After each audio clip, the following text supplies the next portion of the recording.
It's called Mental and Spiritual Health. It should actually be the opposite. It should be the other way around. But since that's how the title went, so we'll go accordingly. And before we embark on our little educational journey, inshallah, for the next few hours, a little background on how this series was put together and why it was put together. And that is that after accepting Islam in 1971 and traveling in the Muslim lands, and of course with the understanding and the realization that now I've entered into the epitome of what Allah subhanahu wa ta'ala has sent to the world for guidance for mankind, total, complete guidance in every aspect of life, as probably every Muslim has heard that expression, but few of us really realize the scope of that. In any case, however, after realizing that, and then the perception that I had of the Muslim Ummah was there was a stark contrast between what Islam is and what it encompasses and what we as Muslims manifest in terms of our practice of it. And so this is in multi-facets, in multi-dimensions. In any case, so my work had, since accepting Islam and then after the acquisition of, the formal acquisition of knowledge, and then engaging in teaching and learning in basically Islamic seminaries, Islamic traditional educational places where you have a very small niche of humanity, comparatively. And the mainstream of the Ummah, the mainstream of humanity is quite outside of that realm. And looking at that realm, we have the Islam as it is, and then we have Muslims as they are, and it's quite a contrast. And so this always was a kind of a dilemma for me.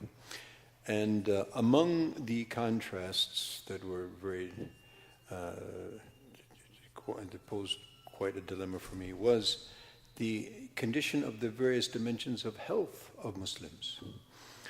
Being that I was raised in a very sort of physically healthy environment. We grew up in the countryside, my childhood.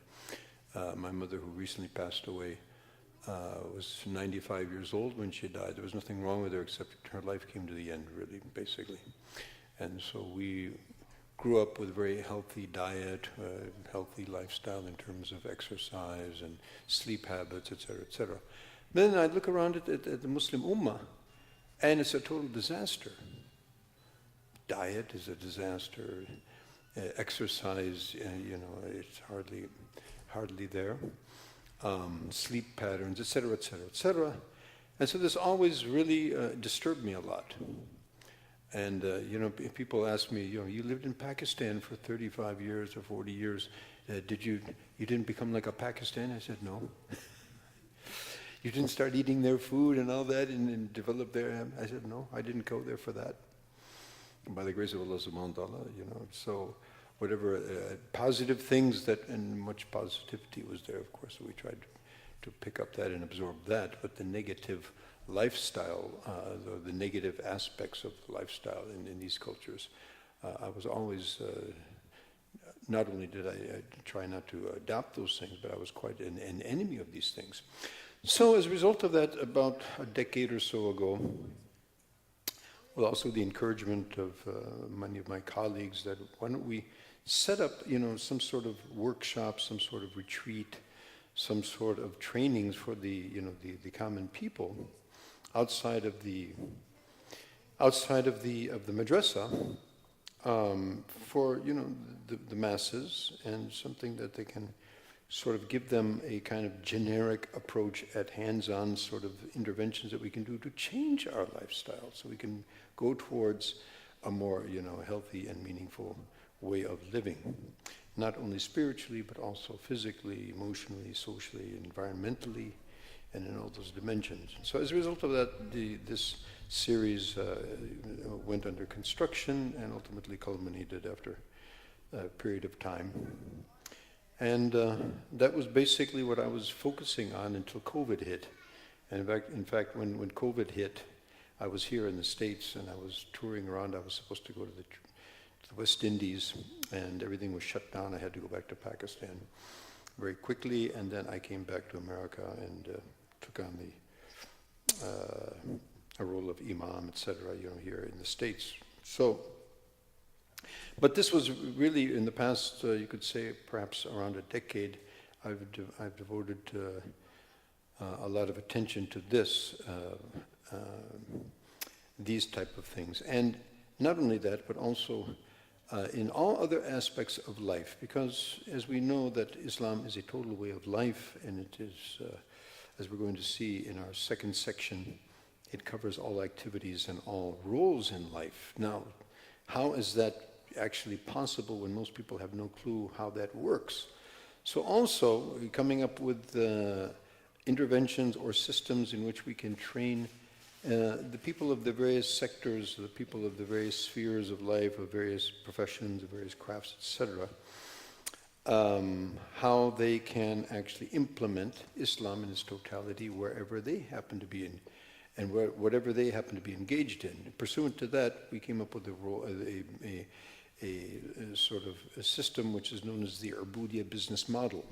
Did we ever do a presentation on that? We never did that? How many people do we have in the business realm? How many people have their own businesses? Nobody has their own business? Yes? How many people buy and sell things every day? Or at some point in their existence? Everybody, right? So everybody's actually, whether you're in business or not, you have a business, but people think, well, I'm in business, so I need to know. But actually, we have to interact and transact, everybody. So there's buying and selling, there's transactions, there's contracts that take place, etc. So everybody needs to know about that. How do we do that? And so for people involved in business and business processes and the whole intent and then modus operandi of transforming our activities in a business context from simply an activity of maximizing shareholder value to maximizing our connection and our proximity with Allah subhanahu wa ta'ala, which is what every action that we do should be. And that's not simply our rituals that we perform, but also every action that we do, if it is accompanied with a proper intention, it is within the realm of Sharia, following Sunnah, embellished with etiquettes, beautiful etiquettes that Islam, teaches us. Then every action of ours becomes an act of worship. Even in the most intimate relationships between husband and wife, Nabi Sallallahu says, you have sadaqah in that. Sahaba were stunned. Sadaqah, somebody is, fulfilling their desires, and you get sadaqah for that? Yes. If you were doing that out of the legal context in Islam, wouldn't that be a sin? Of course. So here it's the opposite. It is an actual act of obedience to Allah subhanahu wa ta'ala. So every action that we do should actually be with that frame of mind, with that reference. Every act, our sitting here, our time that we spend in our homes, in our professions, in our jobs, if we're walking through the marketplace, whatever we happen to be doing, every action that we do, there is an order of Allah subhanahu wa ta'ala that will be connected to that. There is teachings of the Prophet ﷺ that will guide us as to how to perform that in the prophetic, in the light of the prophetic example. And we have etiquettes, that we are supposed to embellish all of our actions with. So in that case, everything that we do should be an act of worship. So transforming business. People understand that doing business is the exercise of generating revenue, extracting profits, and living a physical existence. But it can also, of course, it does have that outward appearance, but it's not only that.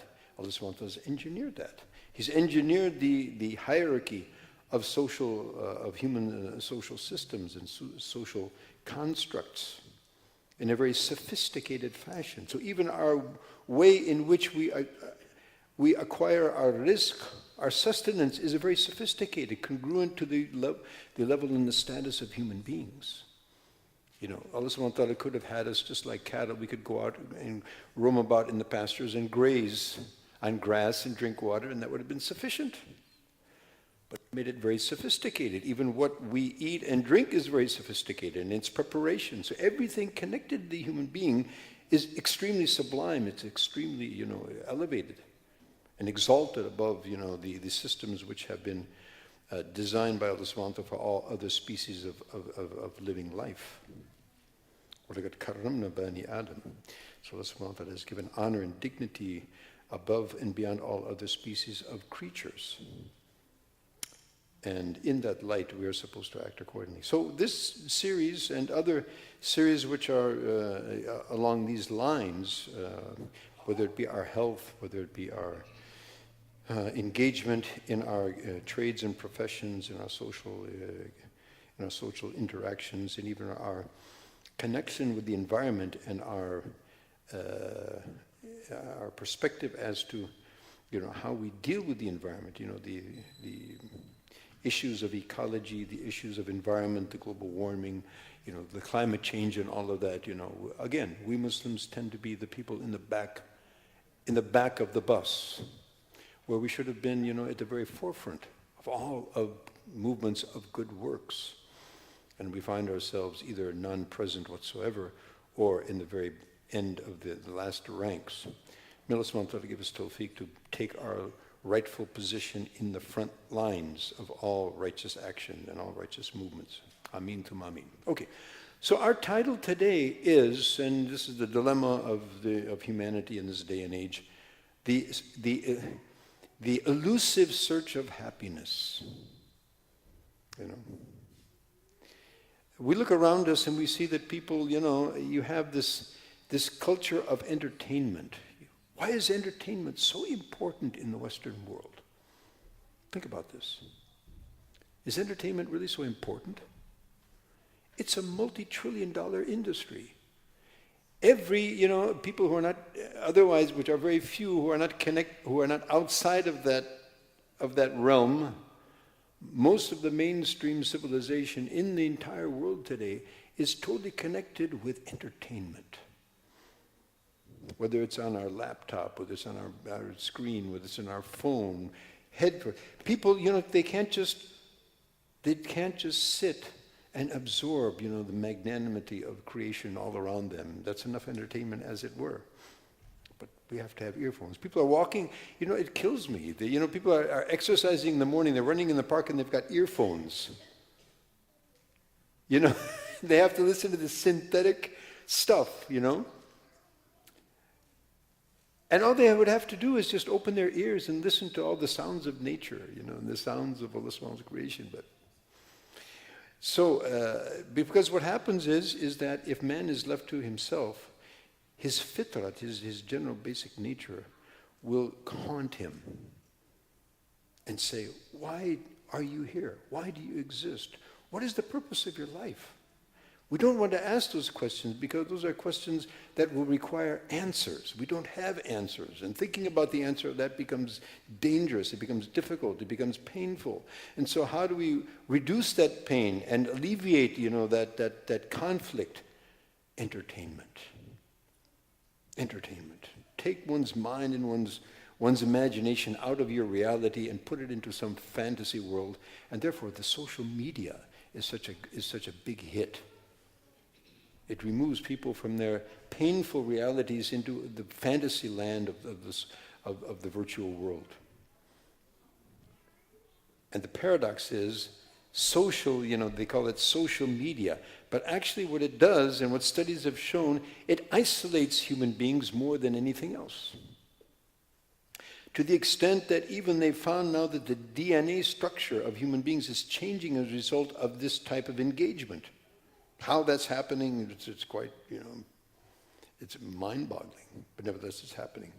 So this concept of being happy, people are looking to be happy, to be content. Where does that lie?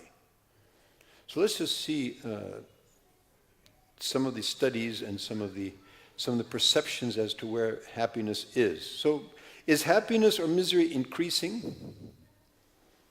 Is happiness increasing in the world, or is misery increasing in the world?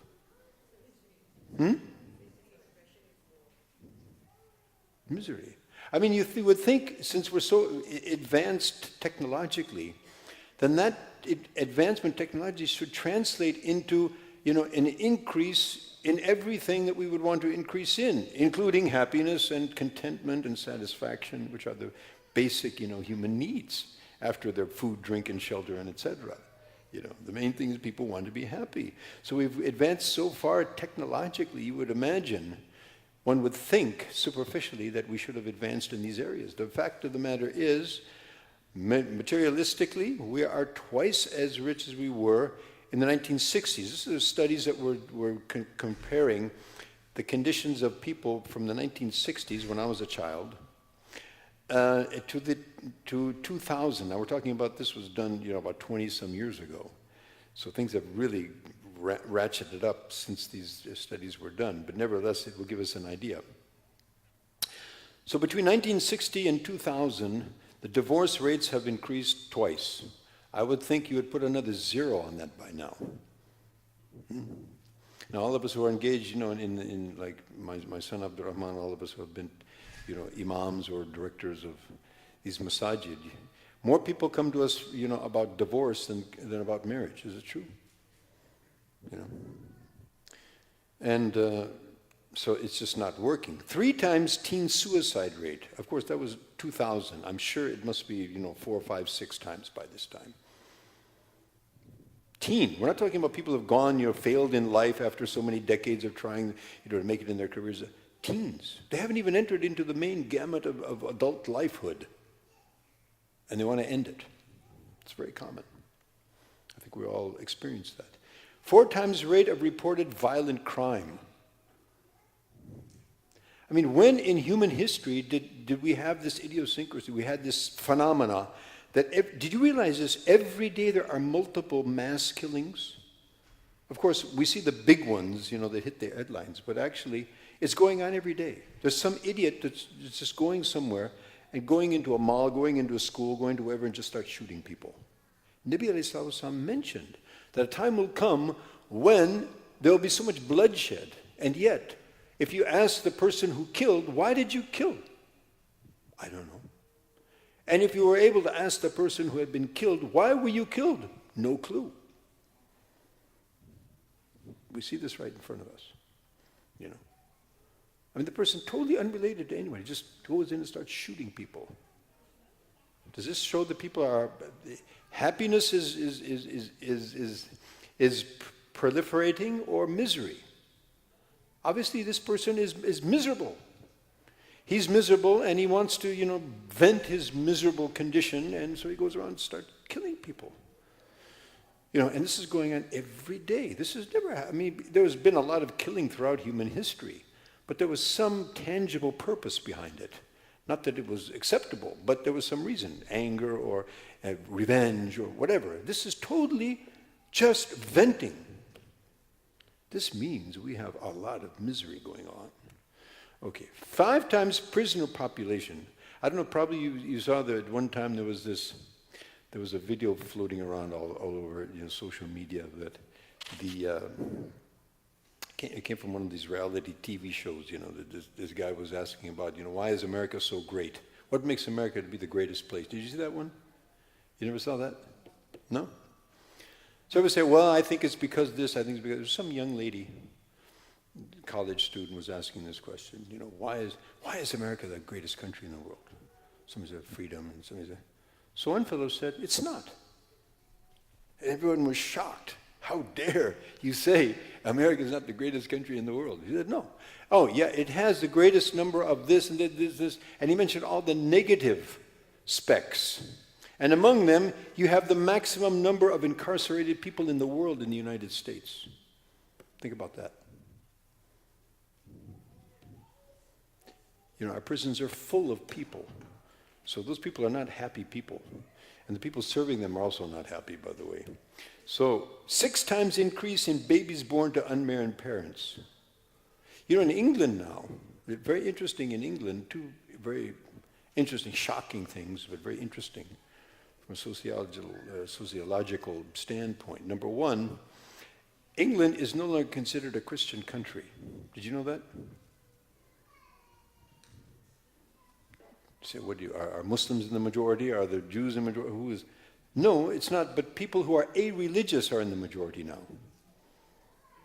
If people who you would consider them to be Christians by default, but if you ask them, are you a Christian? Well, not really. I don't really believe in that. Yeah, my parents or my grandparents, they were Christians, but I have no belief in that. So actually, a-religiousness is more predominant than being connected to any particular divine system, whatever that may be. And as a result of that, it's from divine teachings, we have the institution of marriage. Without that, then all of these things sort of fall apart. And what's the purpose? Why? It's about, live life to the max. How many people have heard that one? Live life to the max? What does that mean? Huh?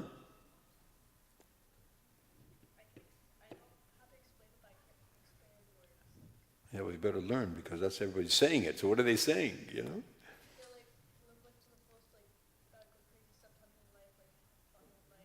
Have fun. Yeah, then you're getting close. What does that mean? What do you think that means? Live life to the max. How do people perceive that?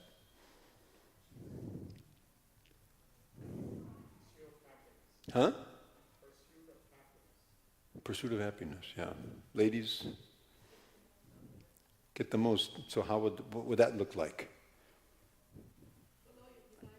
Huh? Follow your desires. Just do it. What does Nike say? Just do it. Do what? Whatever you feel like. There was the religion of the people used to be like they used to connect to some divine system, whatever it was. Then in the past, suppose 150 years or so, we have, science became basically the religion. If science proves it, then that's the almighty, the almighty statement of scientists. They're supposed to know everything. Now it's gone even beyond that. I feel like, right? It used to be I think. Now it's even worse than that, I feel. It feels good, so it must be right. I feel like this. Just follow your feelings. Follow your passions. Who's saying that? That sounds just exactly like what Satan is telling us to do, right? Yeah, just follow your passions, follow your desires, and end up with me forever and ever in the fire of hell. That's basically what it is. So this is where humanity is now, Live life to the max. Max out, in other words, in pleasure, in following your desires. But the paradox is, does that also take you to a level of happiness? Does that actually increase following one's desires and passions?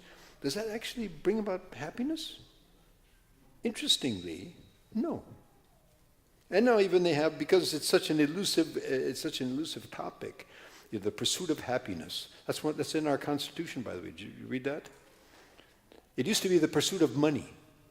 They said that sounds gross. Make it pursuit of happiness. It's a fact. Yeah.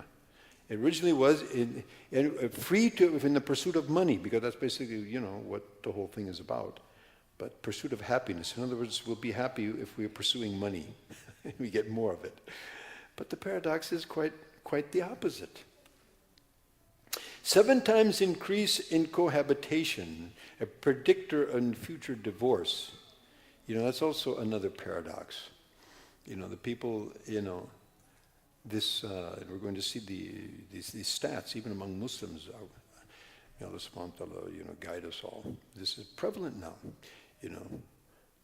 When you don't believe in a divine system and you don't believe there's rules and regulations for our betterment, then people just go off on their own machinations. And so now they have this concept that, well, before marriage, or even if that's irrelevant anymore, and with many it's not even an option, it's irrelevant, it's just a cumbersome construct that really nobody needs. Just, I feel, like the rest of the animals, one night here, one night there, and just move about and enjoy yourself, fulfill your pleasures and passions, and, why be cumbered and tied down with all of these rules and regulations and responsibilities? Just do it, as Nike says. As a result of that, even if, with that type of behavior, even if it does culminate somewhere along the line in a marriage, then it's going to just fall apart because they haven't been nurtured on a concept of a disciplined life of responsibility and accountability, and therefore so it's not going to work. So 7 times increase in cohabitation, in other words, the genders living together without outside of the fold of marriage. So what does this all culminate in? It all culminates in a lot of depression. How many people have heard the word depression? Has anyone not heard that word? How many people do we know who have never been depressed? Well, to some extent, it's part of being human. But clinical depression, what they define as the threshold, which now it's really an issue. You know, most of the people, or a very large amount of people, are at that threshold. 1 in 4 people will have depression in their lifetime. We're talking about clinical depression. We're not talking about, at some point in time we feel depressed. Everyone feels that. Nabi alayhi salam was, you could say, depressed in Taif. Why? Because, the people are headed for Jahannam and they don't listen. So obviously, Anbiya alayhimu salatu wasalam were the most empathic people that ever, came into the world. And so they would feel very affected, and they would feel, this empathy for the people that they were inviting who were not responding. So it would be a kind of depression, but that's, that is a passing phase in a particular situation. We're talking about a condition, an overwhelming, like a dark cloud which has descended upon people. They can't find their way out. So lifetime prevalence, 17 to 25% of the people will find themselves in a very severe depressed state. That was in 1920. We're talking about 23. It must have gone much higher than that. 8 million new cases of depression yearly. It probably, it would go 3-4 times more than that today. Antidepressants among the most commonly prescribed drugs. We have now in the West the opioid, dilemma. Right? What's that from? Depression. And what's the depression from? Well, let's look into it further, inshallah, as we progress here. Depression rapidly increasing worldwide. Cohort born 1925 had 4% lifetime prevalence. So from a 4% possibility or probability up until today, maybe if it was 25%, 70 to 25% in 1920 or 2000, and 2020, 23, it's probably somewhere up around 30, 35, 40, and rapidly escalating. It's a snowballing effect. It's not going at an equilibrium. It's like this. Increasing risk of depression. Each generation since 1900 has seen a higher incidence of depression. 1 in 25 approximately, 2000, 1 in 5 approximately or greater, seen in all industrialized countries. How many of you are from rural areas? Do you ever go back to your rural area? Are people very depressed over there? No. They don't have washing machines, they don't have dryers, they don't have irons, they don't have, all the new gadgets, they don't have iPhones and iPads, and yet they're much happier. Have you seen that? Yeah, it's very, and in fact, if you, here in the United States, if you want to see something interesting, go to the affluent areas, like here in Sharon. Go and survey and knock on the door. How much of the time are you happy, really? People look at it like you're crazy, like, happy? When was that supposed to be? Now go to the ghettos. Go to the ghettos and go around and ask the people, how much of the time are you happy? I'm happy all the time, People are much more happy, even here in the ghetto. As terrible as that lifestyle is, you'll find more smiling faces, genuinely, because, I spend a lot of my time, in these areas. In both of these areas, actually. And what I've found across the board, even here in the United States, and the most depressing environment I've ever experienced in my life anywhere are the ghettos of the United States. Even though they're not as bad as some of the middle-class places in other places in terms of infrastructure and all that. But because of the pressure, the darkness, and the discrimination, etc., etc., etc., it's extremely depressing. However, we find people, radiating, with this kind of sort of, inner happiness. Why? Well, we'll look into that, inshallah. Exceptions, maybe tightly knit non-industrial groups.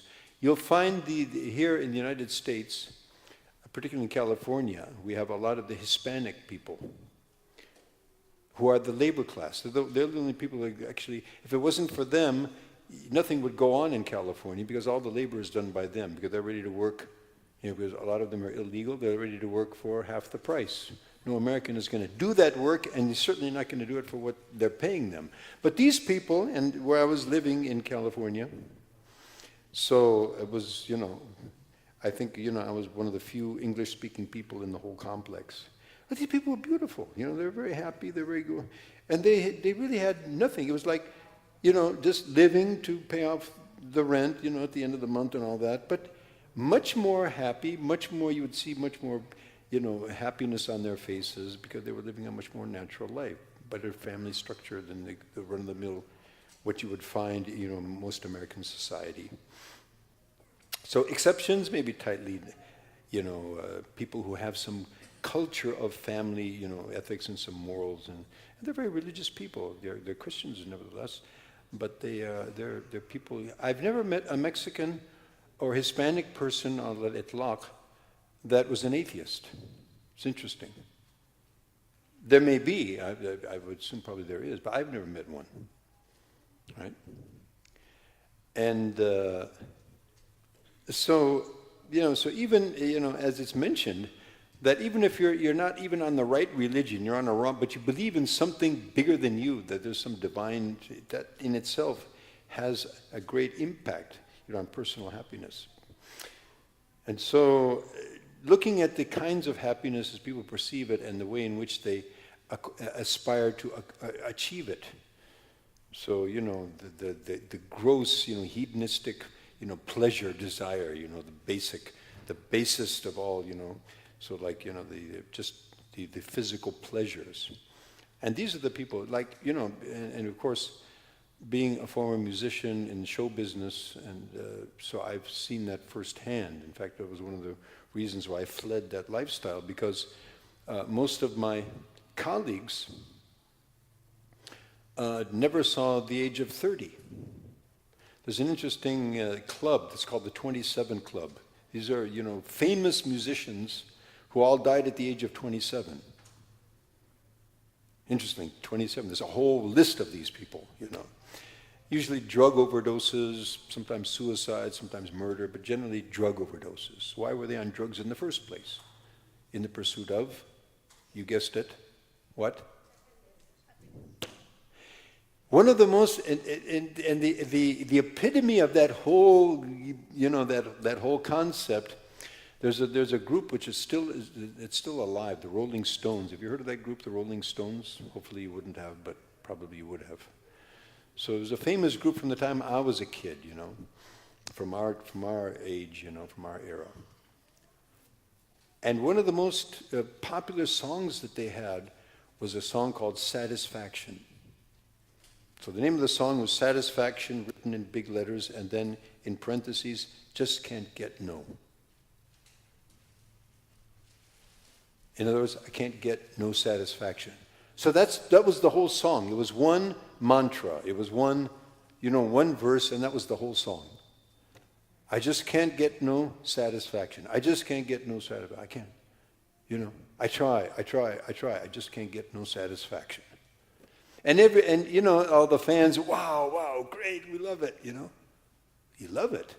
Listen to what the guy's saying, the poor guy, He's saying, I'm trying, and I'm doing whatever I can do, and I'm not getting any satisfaction out of life. What are you talking about?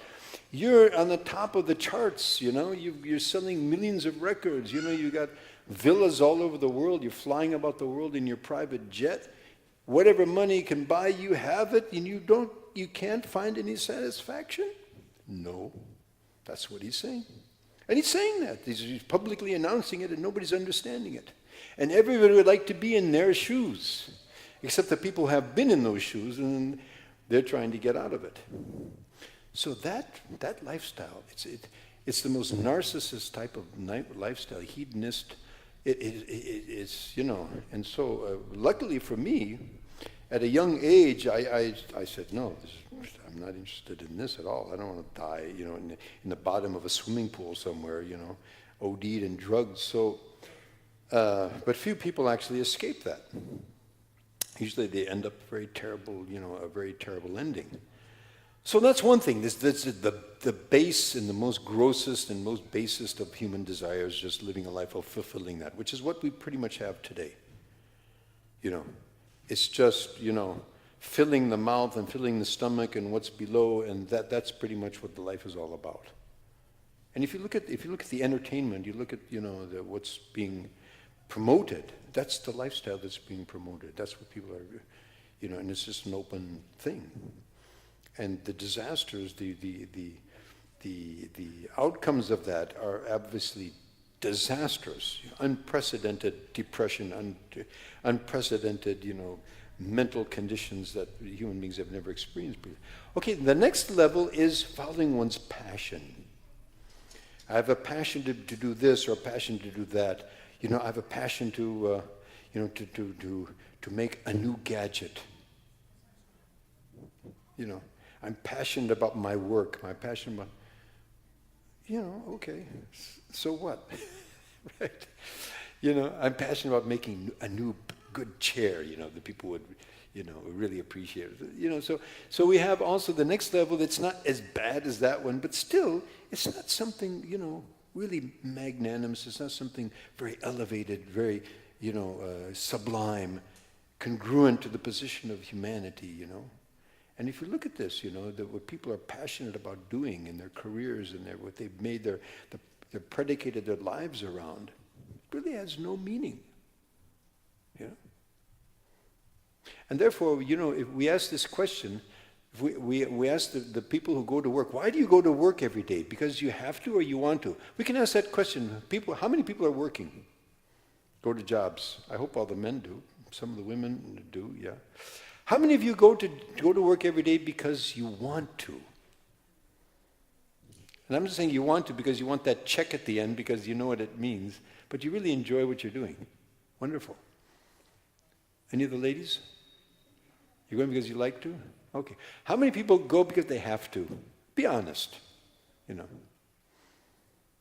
Generally, people go to work because. In other words, if we gave you a choice, if you didn't have to go to work tomorrow, or Monday morning, you don't have to go to work, how many people would be happy about that? So it means you're going because you have to. Because if I didn't have to, I wouldn't go. Monday, if I could stay at home, I could go and do something else, I would do that. So this is the reality, People are, so we're passionate about this or passionate about that. And the work that we're doing, is it really so significant? Is it really so important? It could be. That's another whole thing. That's another whole topic that we would talk about in our Buddha business model. How do we transform that work into something that really is meaningful and we actually would like to go every day? There was a friend of mine, he's got a model called the Care and Growth Model, a fellow from South Africa. It's a very amazing model, leadership model.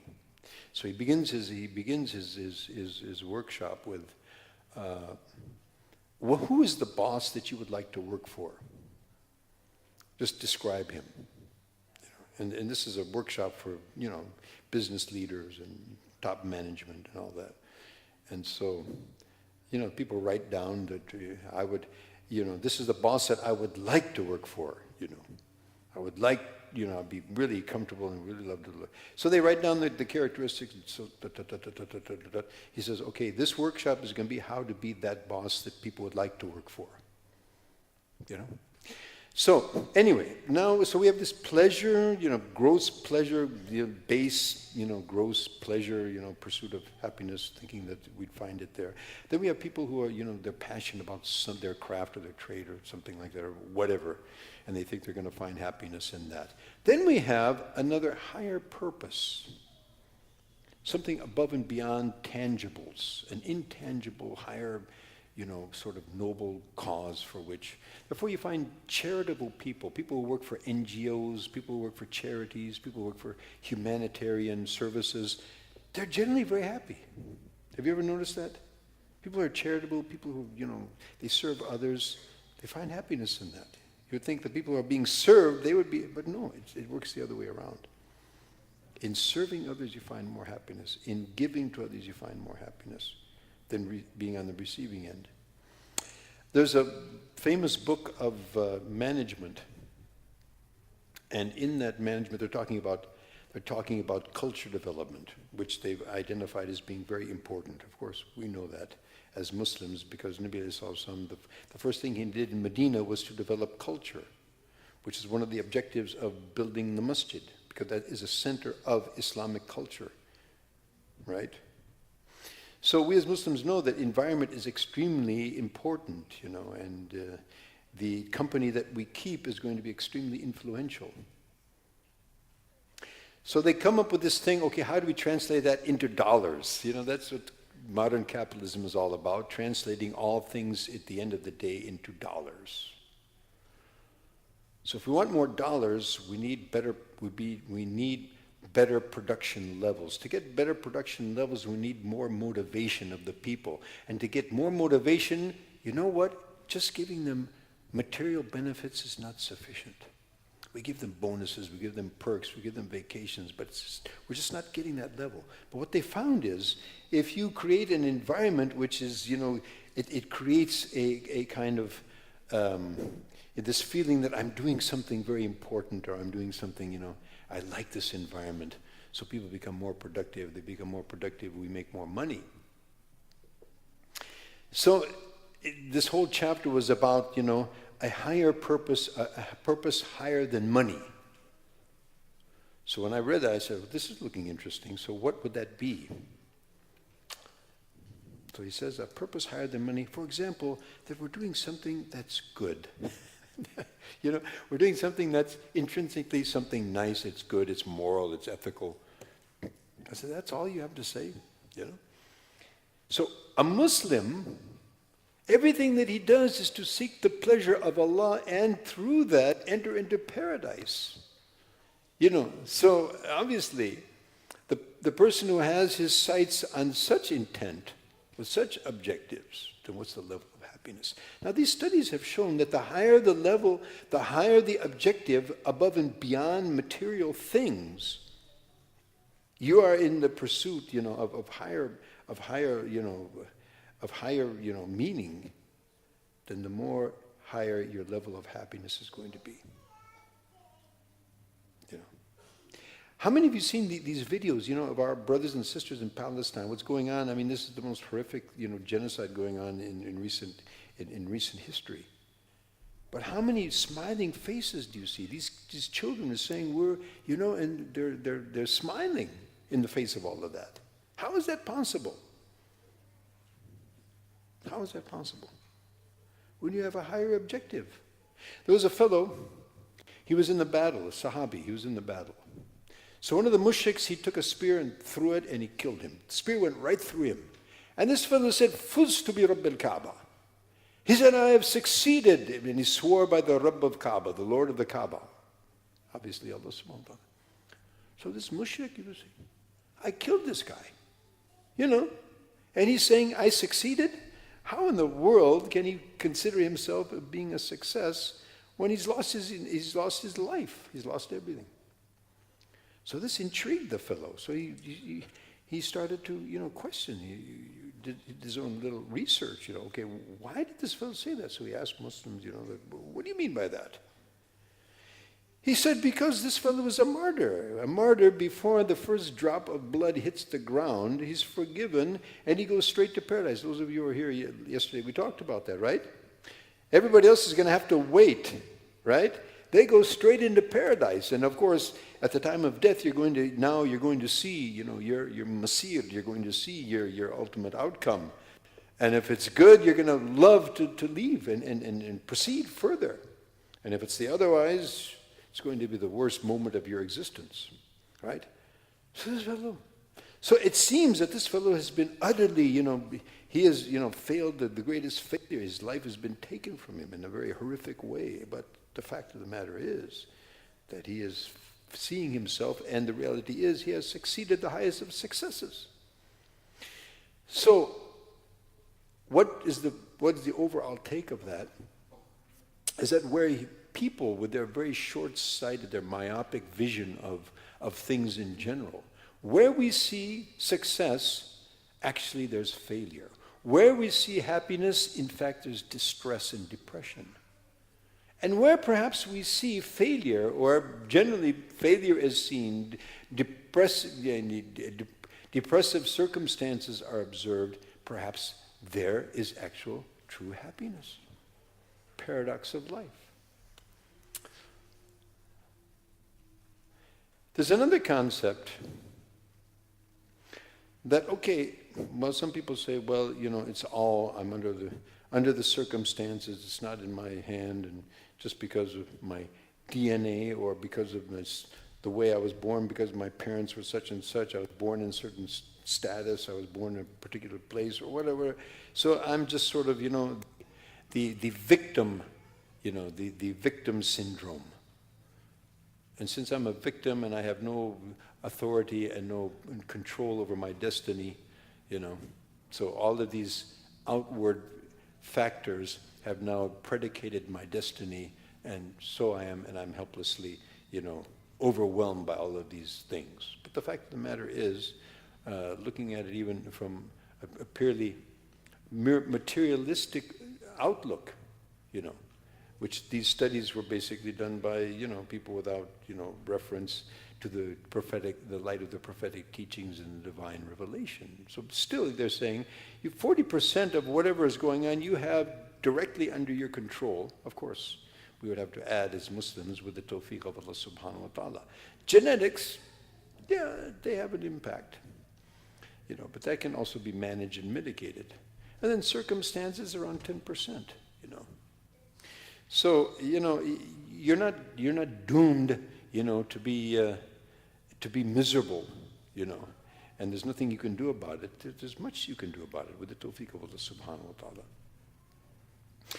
And lastly, in this section, we'll look at now what they've come up with. And now these are the studies which were conducted not by Muslims, at least most of them. But just the fact that, as we mentioned, being connected to some higher purpose or some higher, authority in the universe, being connected to some concept of a divine. What's the impact of that? So, religious affiliation in the United States is at its lowest point since it began to be tracked in the 1930s. University of Berkeley, they did this study. And so, it's interesting. So as we become less and less, attached to religion and religious teachings, as we saw, the levels of happiness are lowering, appropriately and congruently. Psychological and physical difficulties for adolescents, college students, and adults for those who hold materialistic values. I mean, how many of you work in the education sector? Yeah. How many in universities? Is it getting better? Is it controllable anymore? It's out of control. I mean, people are just, what do we do? There's no answers, Well, of course, we have answers, we as Muslims, but, the system, it has no answers. It can't cope with it. So it is the fact. And we Muslims also, and of course, here in America, these are some of the stats, that are mentioned. Premarital sex, illicit drugs, marijuana, gambling, tobacco, alcohol. Our Muslim people, there was a time when Muslims were aloof from these things, not anymore. And the result of that, the same travail that everyone else is going through, we Muslims are going through it, and even sometimes even more horrifically. And what is that? Because we are detached from religious teachings. Spiritual connection, religious teachings, the morals and the ethics that religion teaches us, the self-control that religion teaches us, the fight against nafs and shaitan and, detrimental environment. So without that armament, the battle is lost. Religious coping. Now again, these are statements of non-Muslims, but people who have studied this idiosyncrasy. Spirituality isolated and controlled, studied from physical function, social support, and personal meaning. Just being isolated from spirituality showed significant to positive mental health. Just spirituality itself. You have it, you're going to be more mentally healthy. You don't have spirituality, you're going to be a mess. And everybody here, how many people accepted Islam or weren't born in Muslim families? Nobody. No? You? Yeah. So if those of us who were, for example, I grew up in an atheist. Our home was basically atheist. I mean, there's no God, there's no religion, so it was pretty weird. But for us, as people born in houses where from day one you're hearing the name Allah, you're hearing Muhammad, so you know about Quran, you see Salat and all these things. So there's some context, But imagine that you grew up in a vacuum. Religion is an enemy of your household. Imagine how that would be, And imagine the ramifications that would have, the impact that would have, So these studies are basically showing when there is some sort of spirituality involved, with human beings, that in and of itself is a huge impact. Even if it's wrong, even if it's not really, it's distorted like, any other religion other than Islam. But it gives some grounding, The role of religious and spiritual in human health. So, religious devotions benefit even non-Muslims, as we said. And their prayers are often answered in the world as they are addressing some aspect of the divine. When things get really tough, right? So what do? When there's this disaster, so-and-so is in our prayers. You hear that? Even you're not even supposed to mention God in school. You're not allowed to mention God in school, right? You can't talk about religion in school, right? But as we say, when push comes to shove, we'll remember to pray for them. Well, you're not supposed to be talking about God. Did you forget about that? But when, just as the Quran says, when they're in the sea and the waves like mountains, and then da'wallah mukhlisina lahu-din, right? Everybody becomes a believer in these circumstances, right? And Allah subhanahu wa ta'ala answers and many times He answers their prayers, So people say, well, what do you mean by that? Yes. And in fact, Allah subhanahu wa ta'ala does not let the good works of anyone go to waste, even the non-Muslims.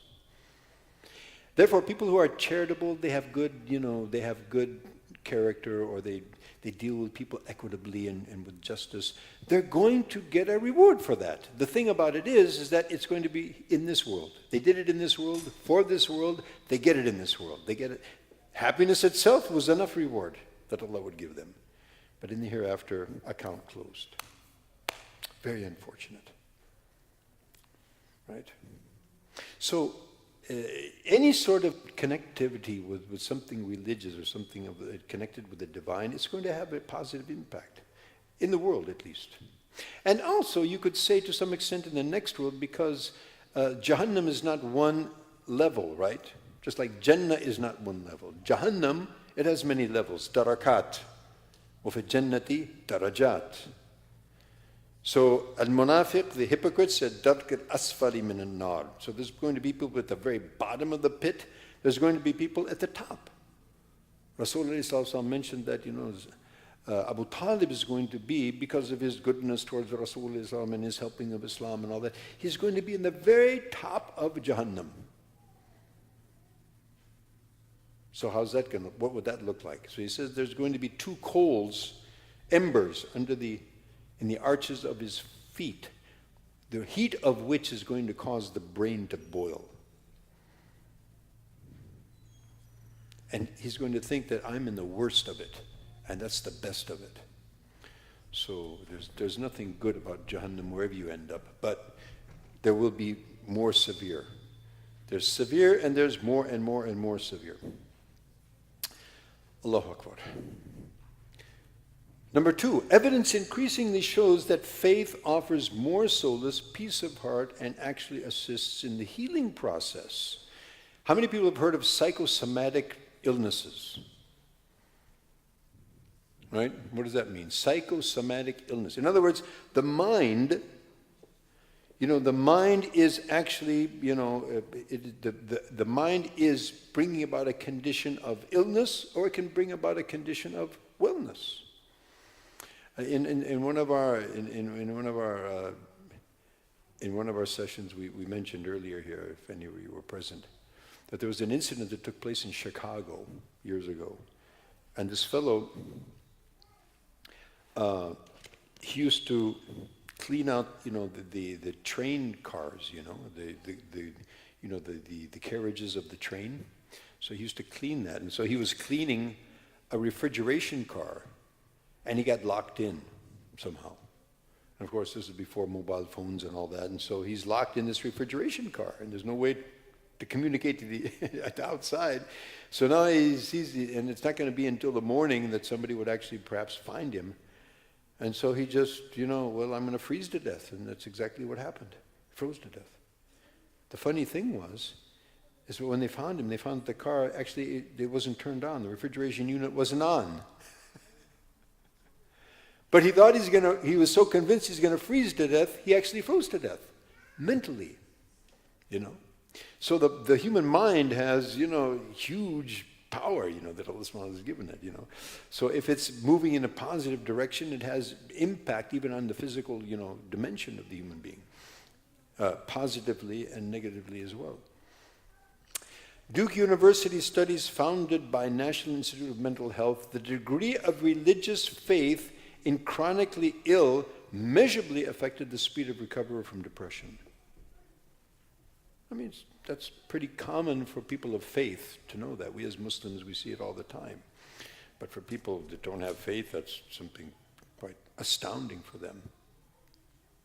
Journal of Substance Abuse Treatment. Higher levels of religious belief and spirituality associated with more optimistic life orientation, greater perceived social support, higher resilience to stress, which is a very important point, particularly in today's highly stressy, situations that all of us are facing. Lower levels of anxiety. And this is probably more connected to the concept of qadr than anything else. And we'll talk about this a bit more, inshallah, later on. U.S. Office of Technology Assessment received decades of articles published in Journal of Family Practice. 83% of studies showed positive correlation between religiosity and physical health, not just mental health, even physical health. Similar studies in 2 psychiatric journals revealed 92% of studies reported mental health benefits from participation in organized religion, even if it's wrong. Even if ghalat, it's still going to be better than nothing, Spiritual people seem to have better functioning immune systems. Why not? Because everything is going to be impacted, and so even your immune system is going to work happily, right? Because you're connected. Journal of Psychology and Medicine. Comparison of immune cell of regular churchgoers to non-churchgoers showed irreligious two times more. In other words, irreligious people are twice more likely to have elevated levels of interleukin, which is proteins associated with a wide variety of age diseases. So it's going to have impact on your physiology. Now we'll culminate this in this statement. That Carl Jung, I don't know if you know about him, but he was the father of a sort of more positive stream of modern psychology. And he was actually a student of Freud and a contemporary. He began as a student, they were contemporaries, but they diverged because Freud was totally irreligious in fact, anti-religious, and some of his concepts were totally in juxtaposition with religious teachings. Whereas Carl Jung was convinced that no, religion is extremely important. It's very important, and we're going to see this. And so they diverged, and they kind of, went separate directions. And modern psychology is probably more connected with Jung than Freud. The Freudian concepts, when I was a kid, were quite popular, but they were really horrific. So Carl Jung, what he says, during the past 30 years, people from all the civilized countries of the world have consulted me, and I've treated hundreds of patients. Among all my patients in the second half of life, and this is usually when people start, really assessing, okay, I've lived, 35, 40 years. What have I done? What have I achieved? Where am I going? Why am I even here, right? And so they start having these life questions which start really bothering them, and then they start going into severe depression, and people go towards alcoholism, drug abuse, etc. Of course, now it's getting, it's happening much earlier on, but this is a syndrome that is well known. It's called middle life depression, middle life anxiety. I've lived this long and what have I done? I apparently haven't done anything, and where am I going and why? So all these questions really start bothering people. So all of my patients in the second half of life, there's not been one whose problem in the last resort was not that of finding a religious outlook on life. He says, everybody who was mentally disturbed, there was not a single one of them that did not ultimately find a cure or a way out or see light in the tunnel through the teachings of religion. In other words, if you didn't find that approach, you were never going to find, there was no possibility of finding any kind of mental stability and peace. It is safe to say that every one of them fell ill because he had lost that which the living religions of every age have given to their followers. So the very fact, in other words, extracting religion from the life is the main component of extracting happiness and satisfaction from one's life. To the extent that it's there, to the extent you'll have it. To the extent that it's extracted, to the extent you will be without it. And none of them has really been healed who did not regain his religious outlook. Quite different than Freud. Right? Interesting. So happiness is found when Allah subhanahu wa ta'ala creates joy in the heart. Everything in the world, everything in the universe, other than Allah, is creation, right? Tangibles and intangibles. Condition of the heart.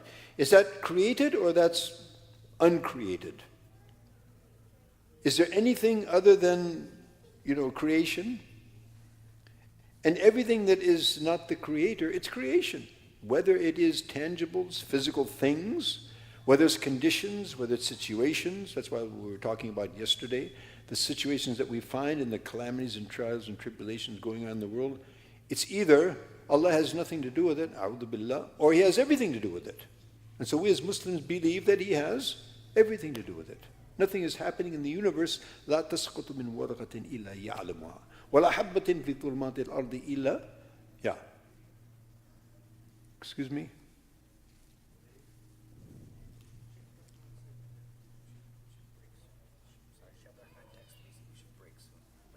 Okay. Yeah, so we're just finishing this this section here. So Allah subhanahu wa ta'ala knows everything. Everything is taking place because of His order.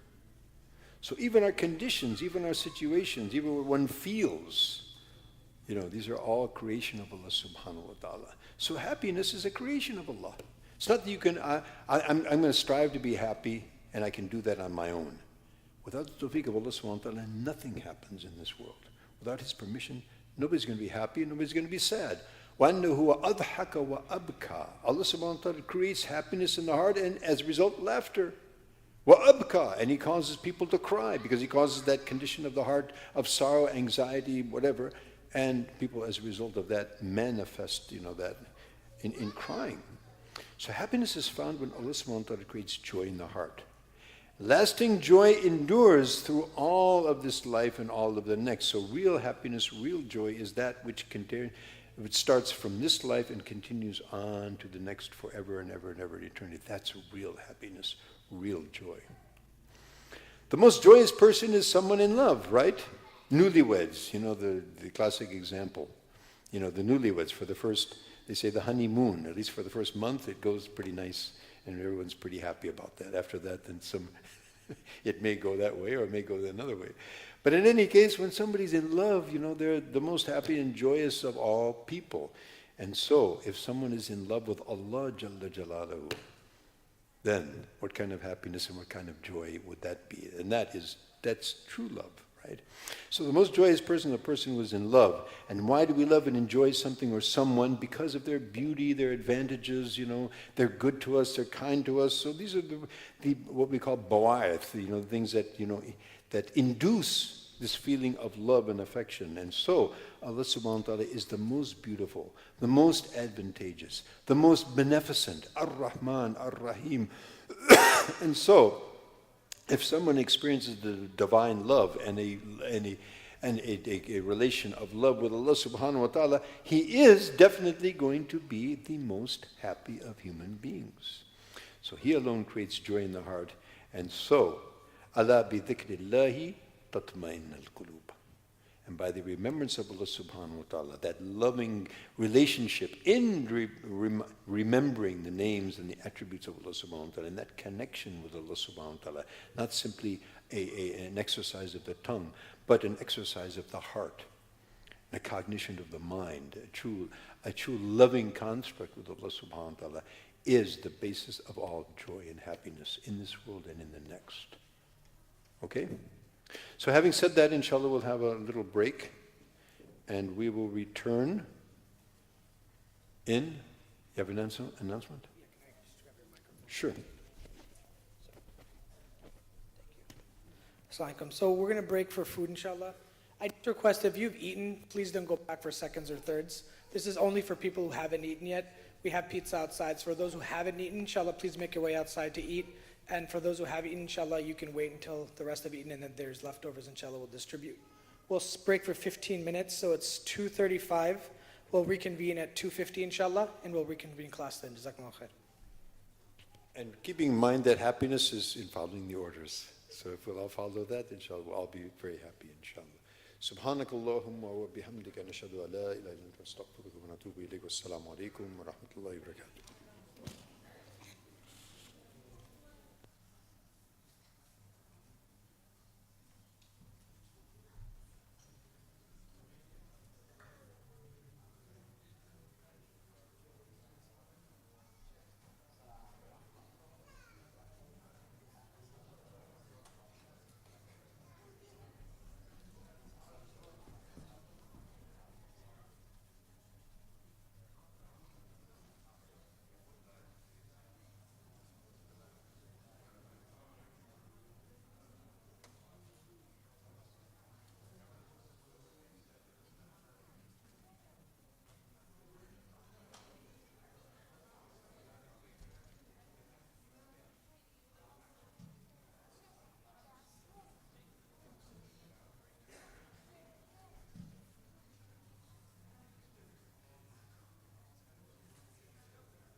Assalamu alaikum. We'll be starting in 2 minutes, inshallah. So if you can please take a seat and finish up lunch.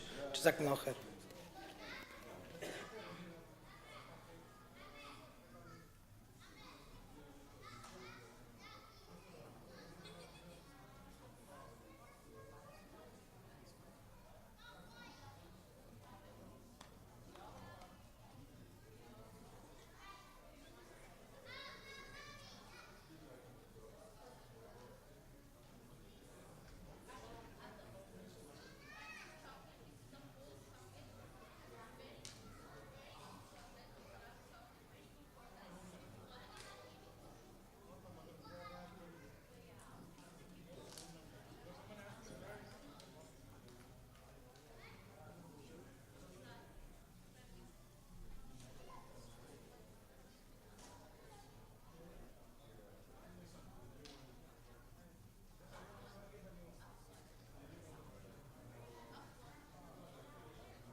Bismillahir Rahmanir Rahim. So everyone can kindly come back to their places. We want to get started.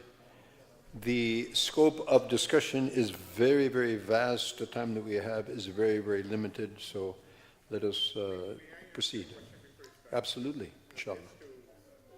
Absolutely. Yeah, absolutely. In terms of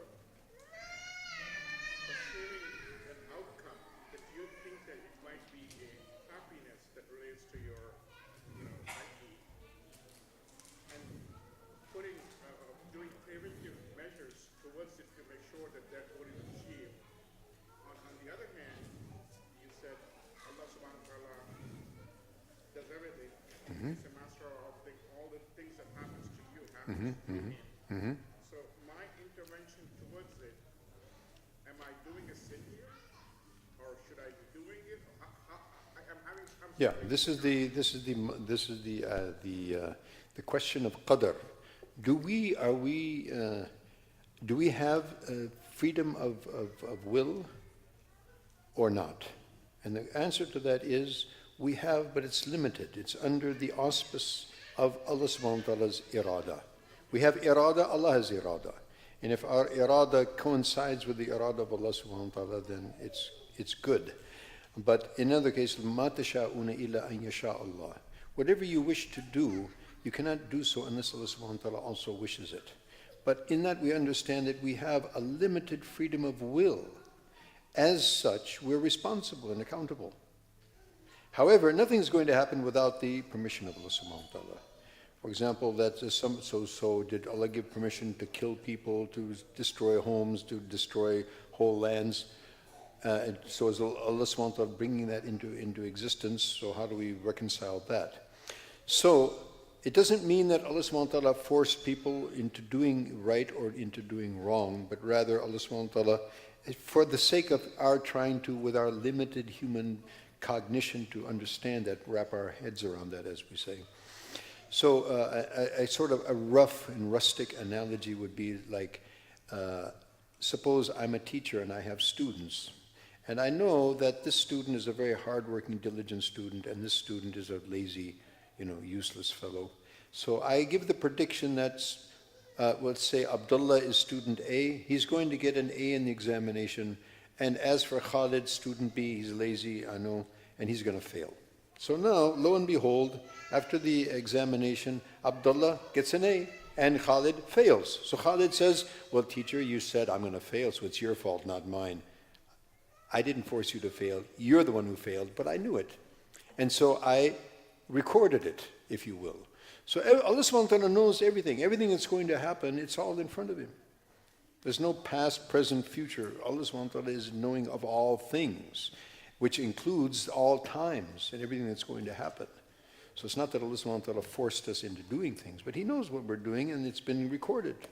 And it's going to be as such. But we had an influence in that, which Allah subhanahu wa ta'ala, allowed to take place. So our will, our limited freedom of will exists, but it exists under the control of Allah subhanahu wa ta'ala's will. Does that? Yeah. So otherwise, that kind of poses a dilemma to people, so it's important that we have that understanding. But in the analogy, Abdullah, who was supposed to get an A and work hard towards it, so he gets an A, but for some reason he does not get an A. That's also, yeah. For some reason, yeah. That's also true. Sometimes it seems that all of the perimeters are there, but it doesn't work out that way. To show us that, like how many times the classic example is, we have 20 patients with the same diagnosis. They all get the same treatment. Some of them make it, some of them die. So how was that? فَعْلَمْ أَنَّهُ لَا إِلَهَ إِلَّا اللَّهِ. Know that there's only one ilah in the universe. So in short, he works towards it, what Yeah. he thinks is right, and then at the end, accepts Yeah, the outcome. So we're responsible for what effort?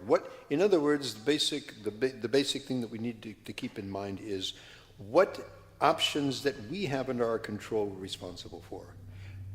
And the outcome, I'm not responsible for that.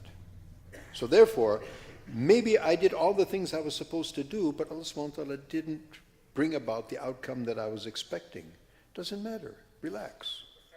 You did what you were supposed to do. There's prophets who came into the world, and Nabi Sallallahu Alaihi Wasallam said that some of them, maybe decades, maybe centuries of effort, and they only got a handful of followers. Some of them had 2, 3. Some of them a prophet. Can you imagine? No follower. So the question is, did he succeed, that prophet, or did he fail? Was he a failure or was he a success? What would you say?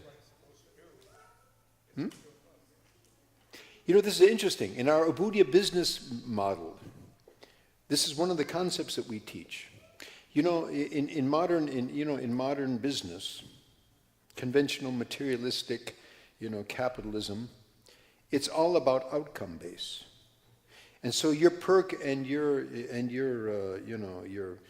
pay level and all that, and you're being given a raise or a promotion, it's all based on your performance. And performance may or may not be totally, connected to your effort, particularly in sales. Suppose, you have, salesman A, salesman B. Salesman A was a poor guy. He didn't have any contacts. He didn't know anybody, and he worked his rear end off trying to make sales. So he got, some sales. But salesman B, he had a rich uncle who bought up all the stuff. So who gets the promotion? But who was actually more deserving of the promotion? So we invite, as a Muslim employer, we need to look at, who's making the effort. Judge people on their efforts. And Allah subhanahu wa ta'ala is going to judge us on our effort. تَخَلَّقُ بِأَخْلَاقِ اللَّهِ. Nabi sallallahu alayhi wa sallam says, take on the attributes of Allah, take on the characteristics of Allah subhanahu wa ta'ala. Now we can't be, the attributes of Allah subhanahu wa ta'ala in terms of their connection to Him are unlimited. And we've been given a sort of mirror of that, a reflection of some of that particular attribute. Like Allah is Ar-Rahman, mercy. Allah subhanahu wa ta'ala is the foundation and the fountain of all mercy, and so some reflection of that divine mercy can be manifest within human beings, and manifest, mercy. And Allah subhanahu wa ta'ala is just and all that. So So we should manifest, we should, take on these characteristics, not only in our, purely quote-unquote religious activities, but all of our activities, and in these contexts, the context of employer, employee, in buying and selling, in hierarchies, social hierarchies, etc. All of these attributes should be predicating how we're behaving. There's the classic example. There was a paper that was written. A friend of mine showed me, and the name of that article was "Ethical People Making Unethical Decisions." And what that was about was basically you have so and so, Joe Smith, and he's a great guy in his community, and he's a community leader. He's very kind and gracious to his family, his neighbors, and he's involved in very social things. But when he sits on the seat of CEO in XYZ company, maximizing shareholder value. I'm responsible to my shareholders, which means what? I'm responsible to maximize, the amount of money that they're going to make at the end of the year, regardless of how I have to do that. So in my own context, on my own, I would make ethical decisions. But in that context, under the pressure of shareholders and stakeholders, I'm going to and we have that. I have, like America says, we have to first put American interests in front. So that might mean that a whole other people might have to be wiped out, or they might have to be totally negated or dealt with totally unjustly for the sake of what I perceive as being my interests. This is unethical. Islam doesn't look to see it's in my interest or his. It is ethical or not. It is just or not. If it's just, right. Even if it's for your enemy. Justice for our friends, for our relatives, for our co-religionists, and justice for our enemies as well. We're not permitted to, Inna Allah la yadhlim mithqala dharra. Allah subhanahu doesn't perpetrate injustice to the extent of an atom's worth, or even smaller. The minutest of amounts of injustice is imperceivable.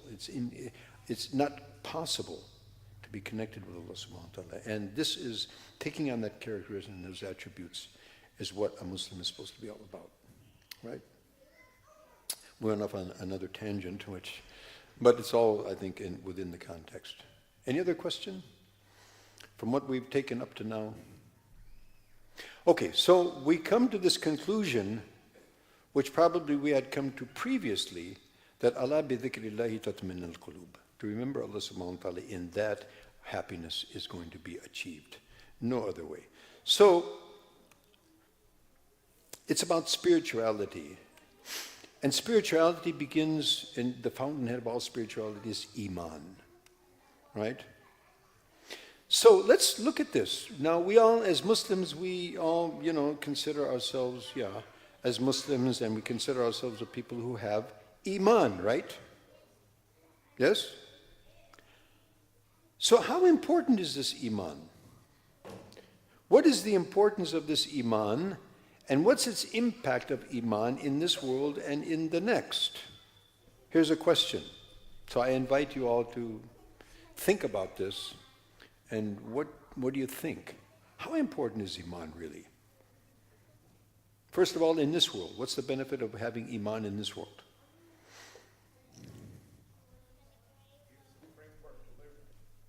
Framework to live in, okay.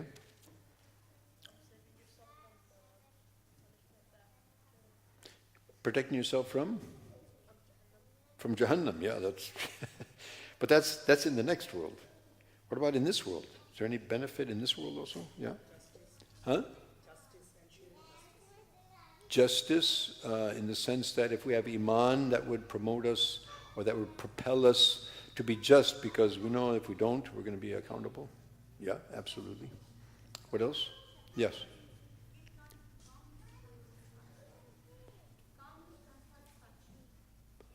Contentment and satisfaction, of course, absolutely. What else? Yes? Excuse me? Mindfulness. You would be mindful because you believe in Allah, He's watching us, and of course, absolutely. Yeah.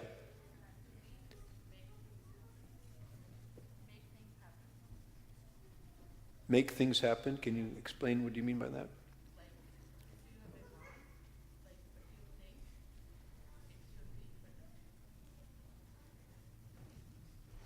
It may give you a particular way of looking at things which would propel you to be fa'al, as we say, doing something like that.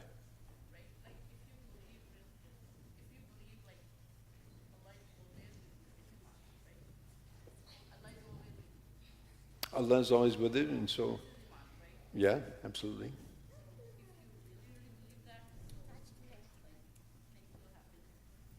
Because Allah is going to make it happen. You're connected with Allah, and so it'll give you, I think what you're trying to say is it will give you a positive outlook. Something like that? Okay, absolutely, yeah.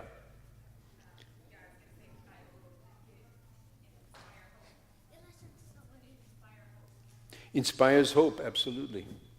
Yeah.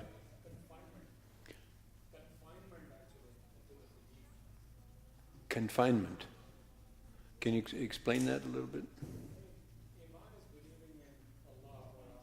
Okay.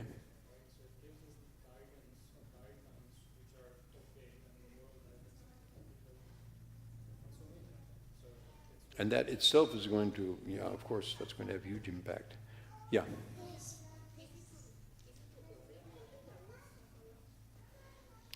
Absolutely, that's for sure. Yeah. Excuse me? Gives freedom. So someone might, say, well, what are you saying? It's putting you, in fact, having iman would mean that you're now going to become the slave of Allah. So does a slave have freedom?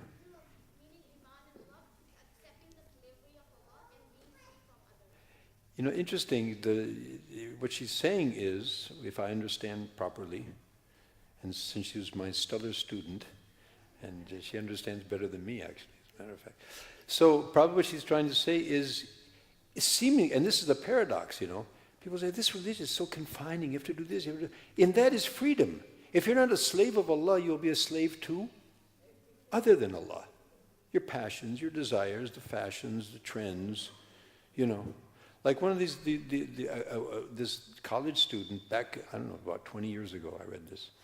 She wrote this article. She was saying, well, I started out as just, a regular Canadian, and going to class, and all the boys are looking at me, and, so I'm worried about my this and that, and everything has to be right.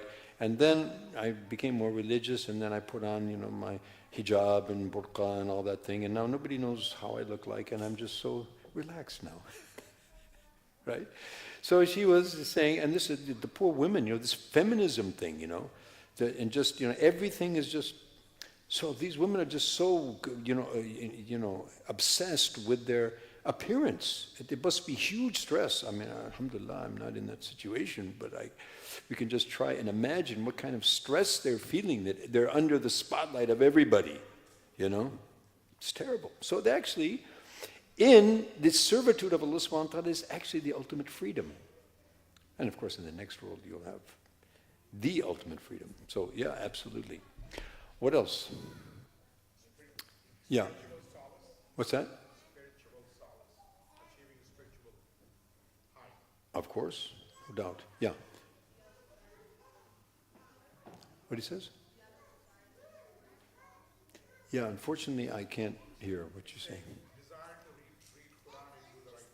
Absolutely. Okay, so we can go on with that. Let's see what Allah subhanahu wa ta'ala says about this. Allah subhanahu wa ta'ala says, أعوذ بالله من الشيطان الرجيم قد أفلح المؤمنون. Certainly the believers have succeeded.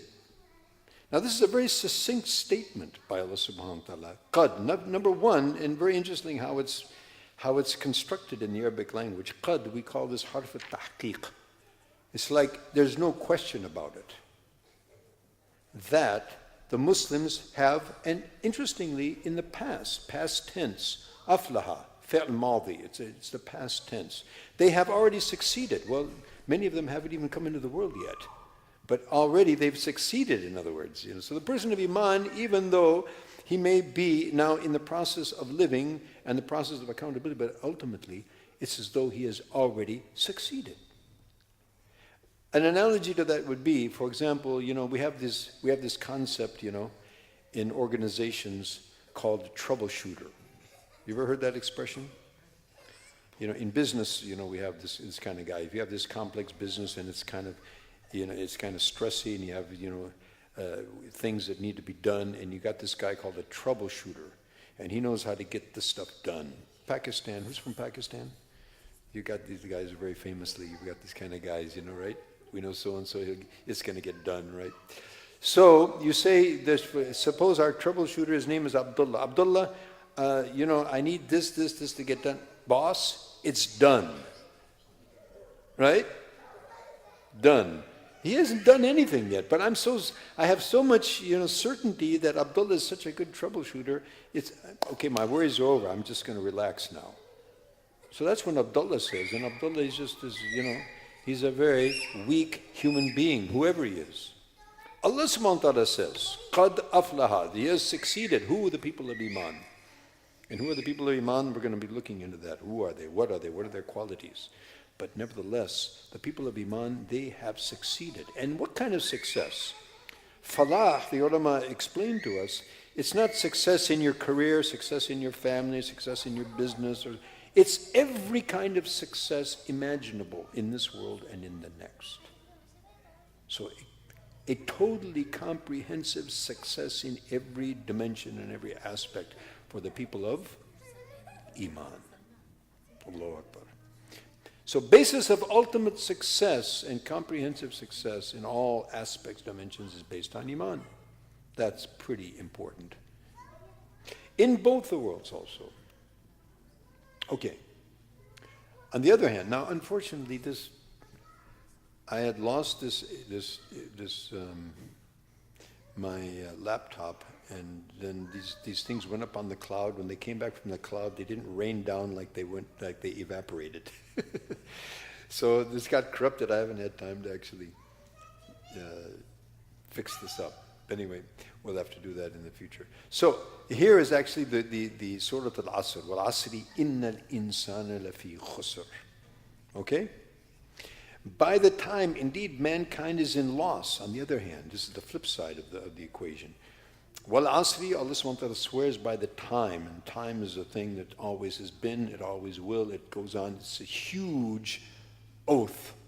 And Allah subhanahu wa ta'ala swears by His creation as He likes, which highlights the magnanimity of what He's swearing about. The oath of what the statement and the concept that He's presenting to mankind. So what He's saying is, by Asr, human beings are in total loss. This is a very interesting thing to think about. And going back to what we talked about in the first session, if you look at, modern man, he's in loss. And he's not getting out of it. Is he? Despite the fact that we have more resources, we have more education, we have more money, we have more quote-unquote information, I don't say knowledge, but I would say information about things, than we ever had. Like your opiate, dilemma, this pandemic of. So you would think, one would imagine that with better resources, more information, more technology, things should be improving across the board. The fact of the matter is, it's not. We have more departments of economics, more PhDs in economics, and more possibilities, more communication. The economic situation of mankind should have been stellarly better than what it is, what it has ever been. Is that the case? Has it ever been worse? Has there ever been a disparity, that we have today between the rich, the haves, and the have-nots? You've got less than 1% of the people that own 90% of the wealth of the world, and the rest of the people are struggling just to find food. In Los Angeles, we have 50,000 homeless people. In the state of California, 170. Last I heard, it's growing every day. 170,000 homeless people in the state of California, the richest, most wealthiest state in the country, probably the wealthiest place in the world in terms of resources, material resources. More billionaires per capita than anywhere in the world. There's no reason for any single person to be homeless. Yet we have we have the amount of a total large city of homeless people in the state of California. What does this indicate? We're in good financial, we have a good financial situation, social structure is healthy. It's a collapse. Security. We know more about security, we have more security systems, we have more universities teaching, philosophy and technology and regarding security. Are we more secure than we've been or less secure? Political, any dimension of society that you look at, it's in the state of deterioration. And naturally the health and the happiness that we just talked about, all that, it's also deteriorating. It's like quicksand, You know about quicksand? You know this concept? It's not a concept, it's a reality. You're walking in the desert, and then you walk into this sand, and the sand is like, it's all loose sand that goes down very deep into the ground. So what happens is, as soon as it's like falling into water, so you just keep sinking down, but you can't swim out of it, you just keep sinking down because of the gravity, right? There's no way you can get out of it. If you fall in that, the only way you can get out of it, number one, you have to stop movement. The more you move, the faster and the deeper you sink. And even if you stop sinking, you're not going to get out of it. There's no way. You have to get a hold. Somebody has to come and extend a rope or something and pull you out.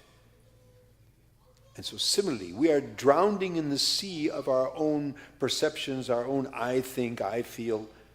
And until we get a hold of the rope of Allah subhanahu wa ta'ala and let Him pull us out of it, we're going to sink. And this is exactly what's happening to humankind and human civilization today. Disconnected from Allah subhanahu wa ta'ala, there's three basic things that will define the success or the failure of humanity. Number one, that they believe in a divine. They believe in Allah subhanahu wa ta'ala. Number one, which most people are either in doubt or they don't. Number two, that the divine has given us a system of life, and we try and live that. And we realize that that's how humans are supposed to live, and it's going to be better for them. Everything is going to work if we live within that context. And number three, that in the end, there's going to be an accountability. And I'm going to be taken to task for everything that I do and I say, etc. When those are intact, then man is progressing. He's going to move in the right direction. When man is divorced from these concepts, he's going to deteriorate. And as Allah subhanahu wa ta'ala says, ثُمَّ رَدَدْنَاهُ أَسْفَلَ السَّافِلِينَ, that we reduce him to the worst of the worst. Can you imagine, if we could actually interview the animals of the jungle or the animals of the forest, what's your opinion about human beings these days? What do you think they would say? Ask a deer or a bear or a bird, you're observing the human beings, what do you have to say about them? Thankful we're not them, Happy to be a bird or a dog or even a pig for that matter. Pigs, they're just unclean. I mean, they're not doing anything wrong. They just happen to be unclean. That's why we don't eat them, we don't keep them. Dogs, for example, we don't keep them in their houses, although everybody's doing that now, because dogs are actually much more faithful than most human beings. But the fact that they have najasa, they have impurities in their saliva and on their nose and in their mouth, so we don't bring them into the houses and we don't hold them and give them kisses and hugs, right? But nevertheless, they're doing exactly what Allah subhanahu wa ta'ala wants them to do. They're living the life, a natural life for which they've been created. It's man who's, going off the track, and unless he understands, he learns, and then he applies, what Allah subhanahu wa ta'ala has sent down in Revelation. Otherwise, all other animal species are doing what they've been created to do, by fitrat, by their natural disposition. Our fitrat requires external learning, it requires development. This is one of the dimensions of human beings that separates us from all the other species of creation. So, back to our theme here. So without Iman, it's going to be a total disaster. إِلَّا الَّذِينَ آمَنُوا وَعَمِلُوا الصَّالِحَاتِ. And somebody said, if we have Iman, then we'll be able to do the righteous actions. If we don't have Iman, we don't even know what are righteous actions. We don't even know what's right and wrong. Now human beings have come to the threshold that we don't even know we're man or women anymore. I mean, this is bizarre. This is the most bizarre thing that I could ever imagine, If somebody told us 50 years ago, there's a time is coming when people are not going to know whether they're male or female. Nobody would have believed that. Are you kidding? What are you talking about? You know? And now, nobody knows. We don't even know what a human being is, so obviously what a gender is, we can't understand that. We don't even understand what being human is. Allahu Akbar. So in any case, without Iman, we can expect failure on every level, just as with Iman we can expect success on every level. إِلَّا الَّذِينَ آمَنُوا وَعَمِلُوا الصَّالِحَاتِ. If we believe, then in that belief, we'll be able to define what is right, what is wrong, and we'll understand what is right and wrong, what is good, and what is amal salih. And then with that Iman, it will propel us to perform that righteous action. And through Iman and righteous action, a beautiful life is guaranteed to us, success in this world and the next world is guaranteed to us. So we need to know what is this Iman, how to build it, how to protect it, and how to spread it, which will, inshallah, hopefully will reach there, bi'idhnillahi ta'ala. So, deliverance from ultimate loss. So Iman, basis of ultimate success, and also deliverance from ultimate loss. So Iman is the crux, the Iman is the basis, the foundation in both the worlds. Okay.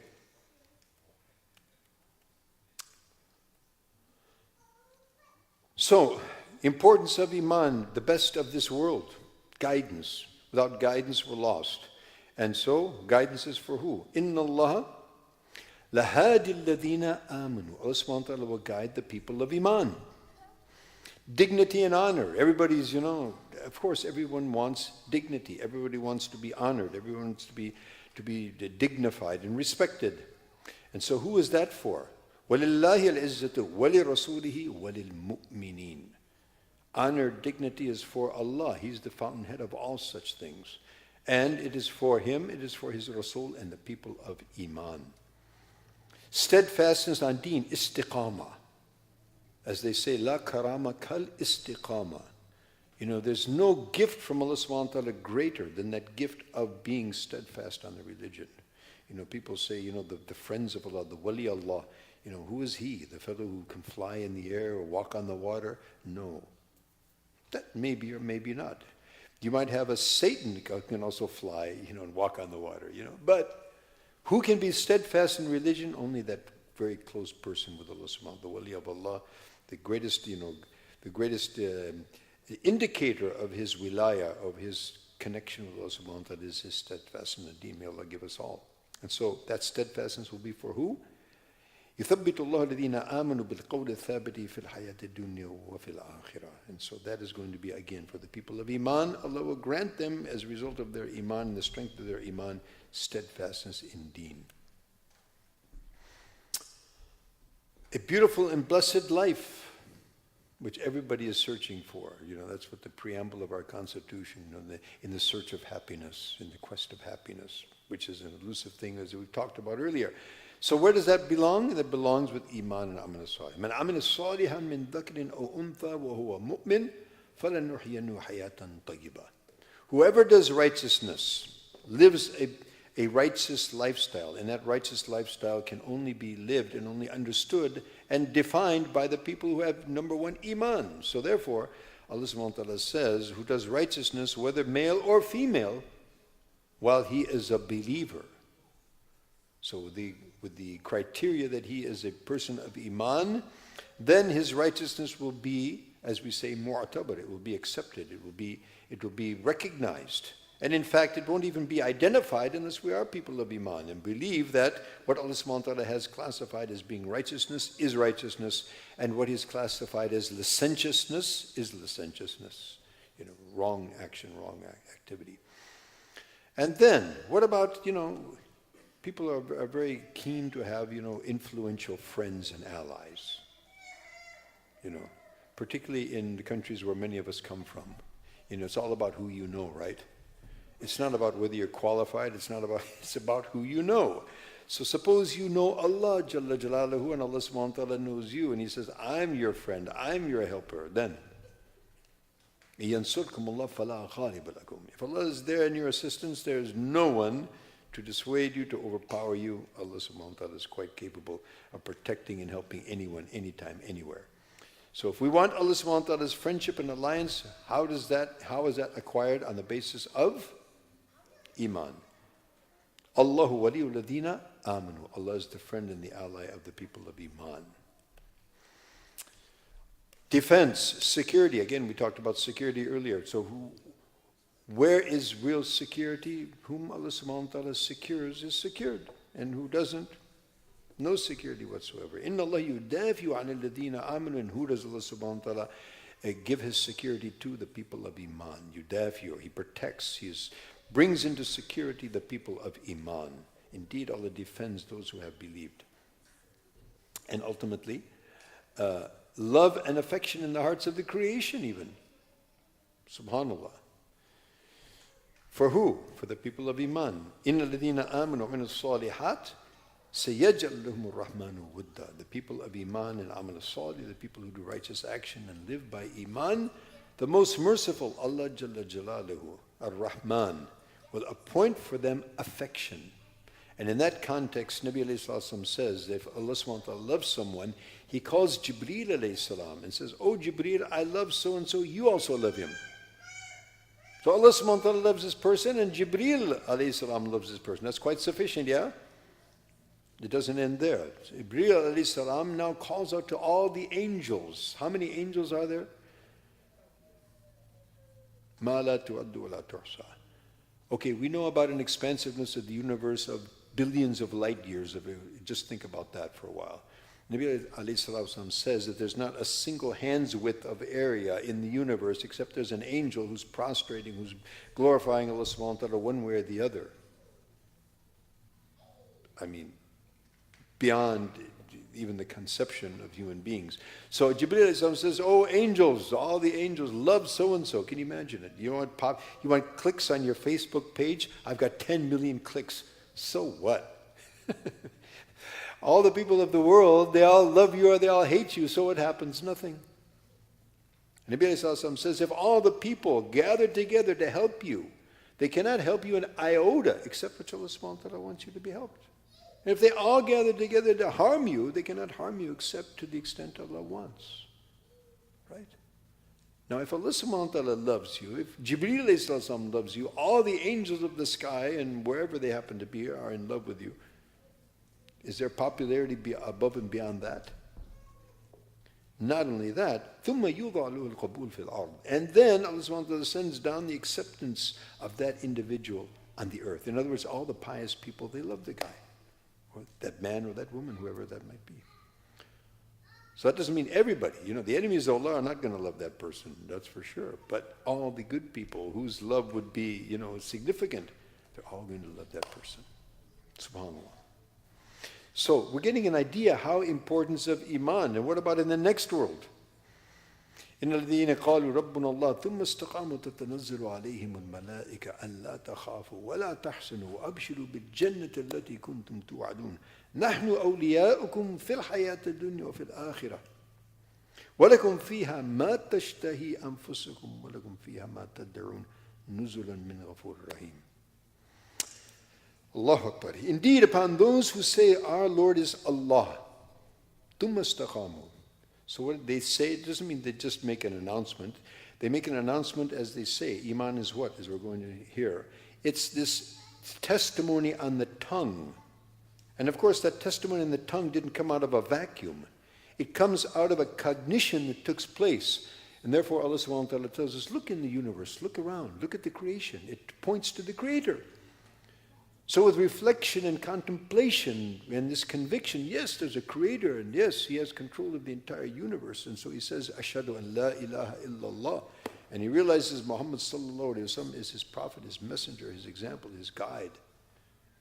So he says this testimony on the tongue based on the cognition and the conviction that he has through the cognitive process, which permeates the heart and fills the heart full of the light of that belief.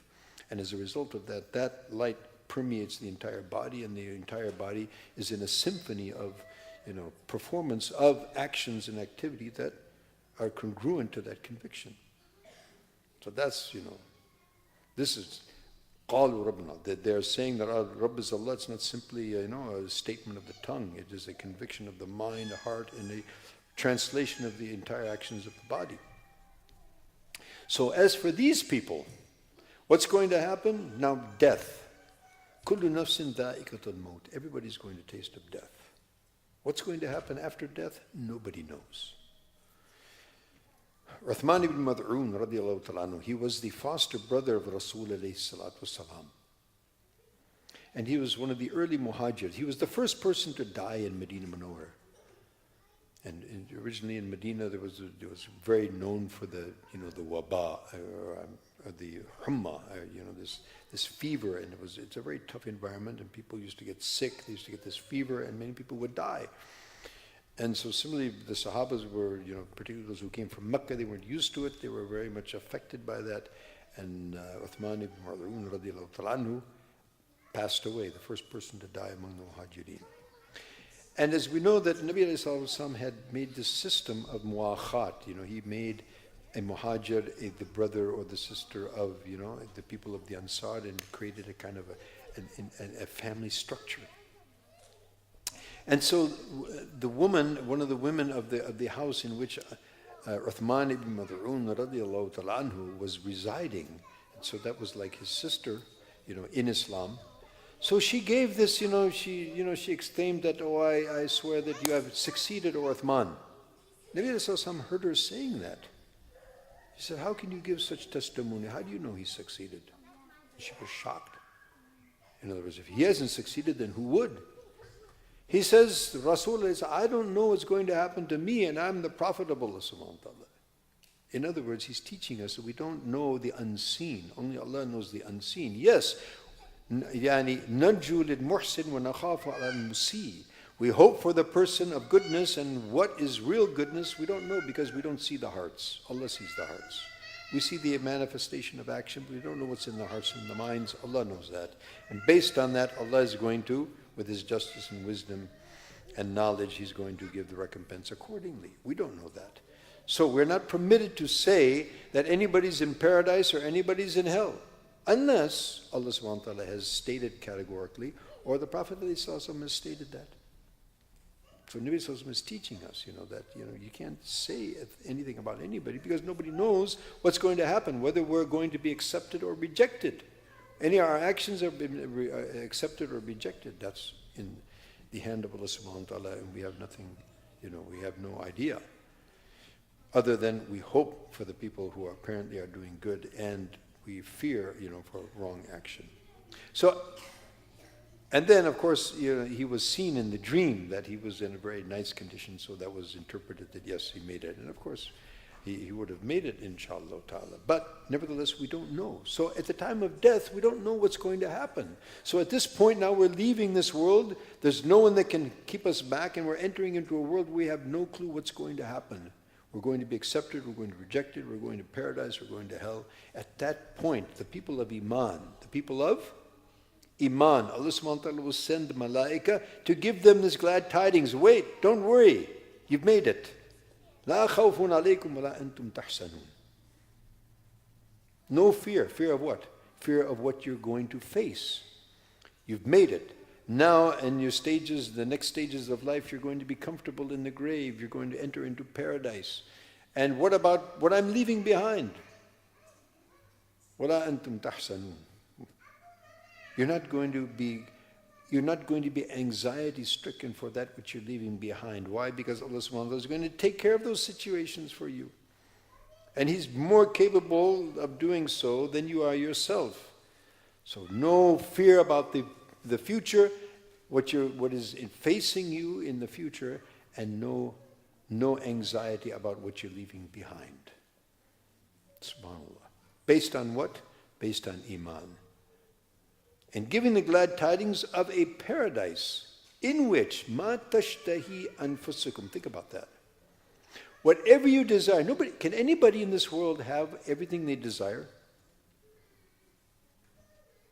Any of you have everything you want to have? You ladies, everything you desire, do your husbands give you? Maybe that's better for you. Who knows? Men, everything you desire, can you get that? Has there ever been a human being in the world who could have everything that he desires? And even if he did, he would desire to have it eternally. I mean, nobody can do that. So nobody in the world is going to have, whatever they desire. In fact, usually we get very little of what we really desire. And it's better for us, because much of what we desire is not good for us. In any case, in the hereafter, everything that you desire, you have it. You wish and it is.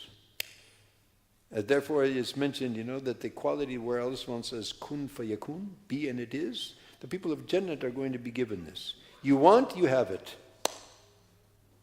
Very interesting story. It's a hadith, actually.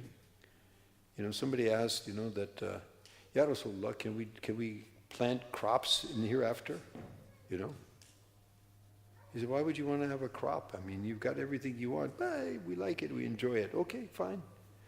So when Bedouin said, Ya Rasulullah, that must be a muhajir, because we Bedouins, we're not interested in growing stuff, So anything that you want to have, I used to ask the girls in the madrasa, I don't know if I asked Salma or not, is there going to be ice cream in the Jannah? It's not mentioned in the Quran, not mentioned in the ayah. They didn't even probably know about ice cream in those days. But if you would like to have it, if you remember, there's so many things that we're going to forget all about ice cream and all this stuff that we had over here. But anyway, whatever you want, ma tashtahi, whatever, however, whenever you want, forever and ever and ever, everything that you want. SubhanAllah. Based on what? For who? The people of Iman. So how important is this Iman? Now, in reflection, how much are we really concerned about our Iman? What are we doing to create this Iman, develop this Iman, protect this Iman? How much are we doing about that? We really need to reflect on that, Tawfiq in the grave, then actually entering the grave, and then who's going to help you over there, Therefore, pondering over what we call dhikr al-maut, mudhakarat al-maut, thinking about being put into the grave and covered up. No one can help you. Mother, father, husband, wife, children, our connections, all of that is going to be severed. Nothing enters that pit except us with our actions. And those actions would be according to our Iman. So our Iman and the actions based on the Iman, that's going to come to our assistance. Nothing else will help us over there. So that is also in the grave. Nur on the path going over the Jahannam, because even in the hereafter, after the decision of Allah subhanahu wa ta'ala, everyone is going to have to pass over the bridge, Sirat, crossing over the fire of Jahannam. And everyone has to pass that path. And according to the strength of Iman, the speed and the ability to pass that path. Some people will go like electricity, like the speed of light. Some people will go like fast horses. Some people will run. Some people will walk. Some people will crawl. Some people will fall, according to the level of Iman. And then ultimately, entering into the paradise, Jannatul Firdaus forever, never to desire any place other. La yabuna anna hibala. I think we mentioned that yesterday also. Everyone wants something new. They want to, change, Everybody wants to change. You want to change your clothes, you want to change your house, change your furniture, change the place where you live. Man is never happy. He gets bored with what he has, except in Jannah, in Jannatul Firdaus. Jannatul Firdaus, nobody's going to get bored. Why? Because it gets on going better and better and better and better. It's unimaginably wonderful to the extent that you would never want to leave that place ever. 1 billion years, 1 trillion years, quadrillions of years, you never want to change that place. What kind of a place is that? Only Allah knows. So all of that is based on what? On the strength of Iman. So how important is this Iman? Now in our 24 hours a day, how much are we concerned about that? How much are we, concerned that my Iman, what's the level of Iman? How can I build that Iman? Like building up our retirement pension. We worry about that. We plan for that. We make effort for that, And as we mentioned yesterday, do we even live to enjoy that? And even if we do, what's going to be the quality of life at that point? So Iman in every, moment of our existence, our happiness, our prosperity, our success is all contingent upon it. So it's the basis of Iman and Amal Salih. So how do we find it? So what is Iman then? How do we define Iman? How would you define Iman? What is it?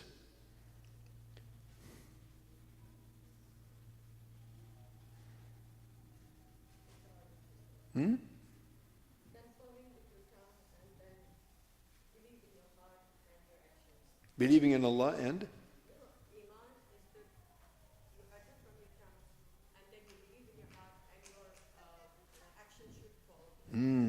Very good. Yes. Naam. Exactly. النطق باللسان والعمل بالأركان وتصديق بالجنان والعمل بالأركان. Right? So the firm, unfaltering faith in Allah subhanahu wa ta'ala, His names, His attributes as described by Himself in His Rasul. Number one.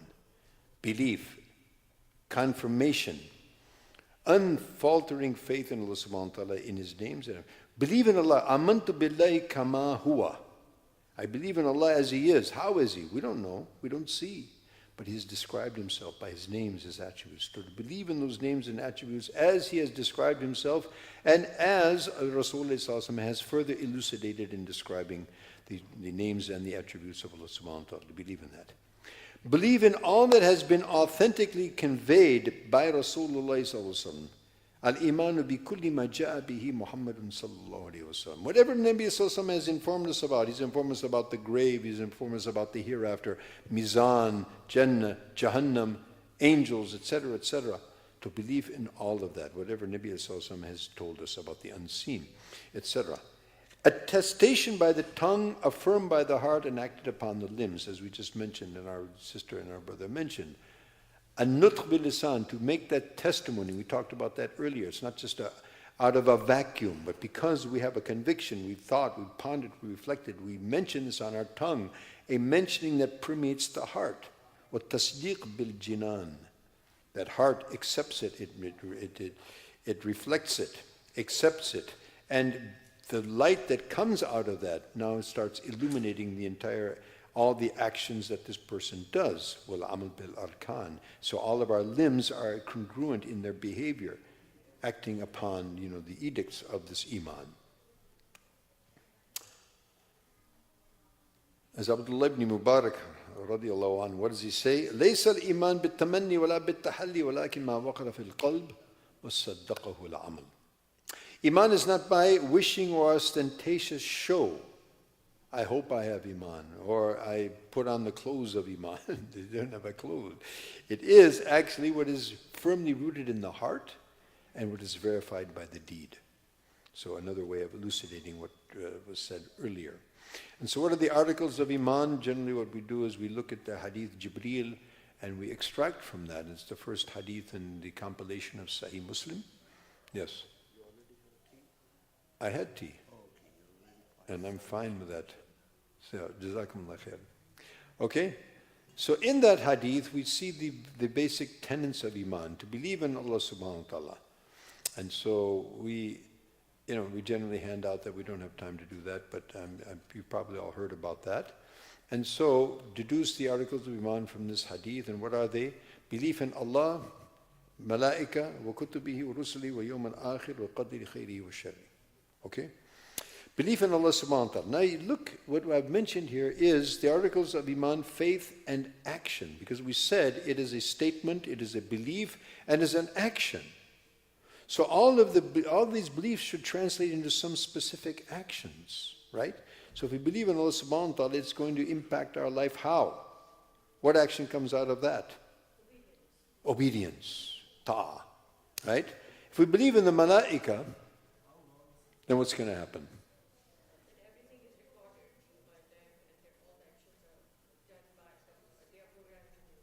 The unseen administration of Allah subhanahu wa ta'ala, right?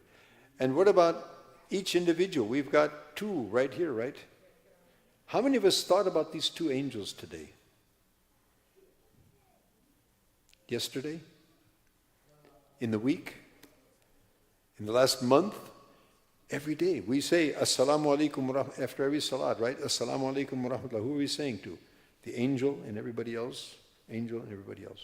Karam and katibin. Ma yalfuz min qawlin illa ladayhi atid.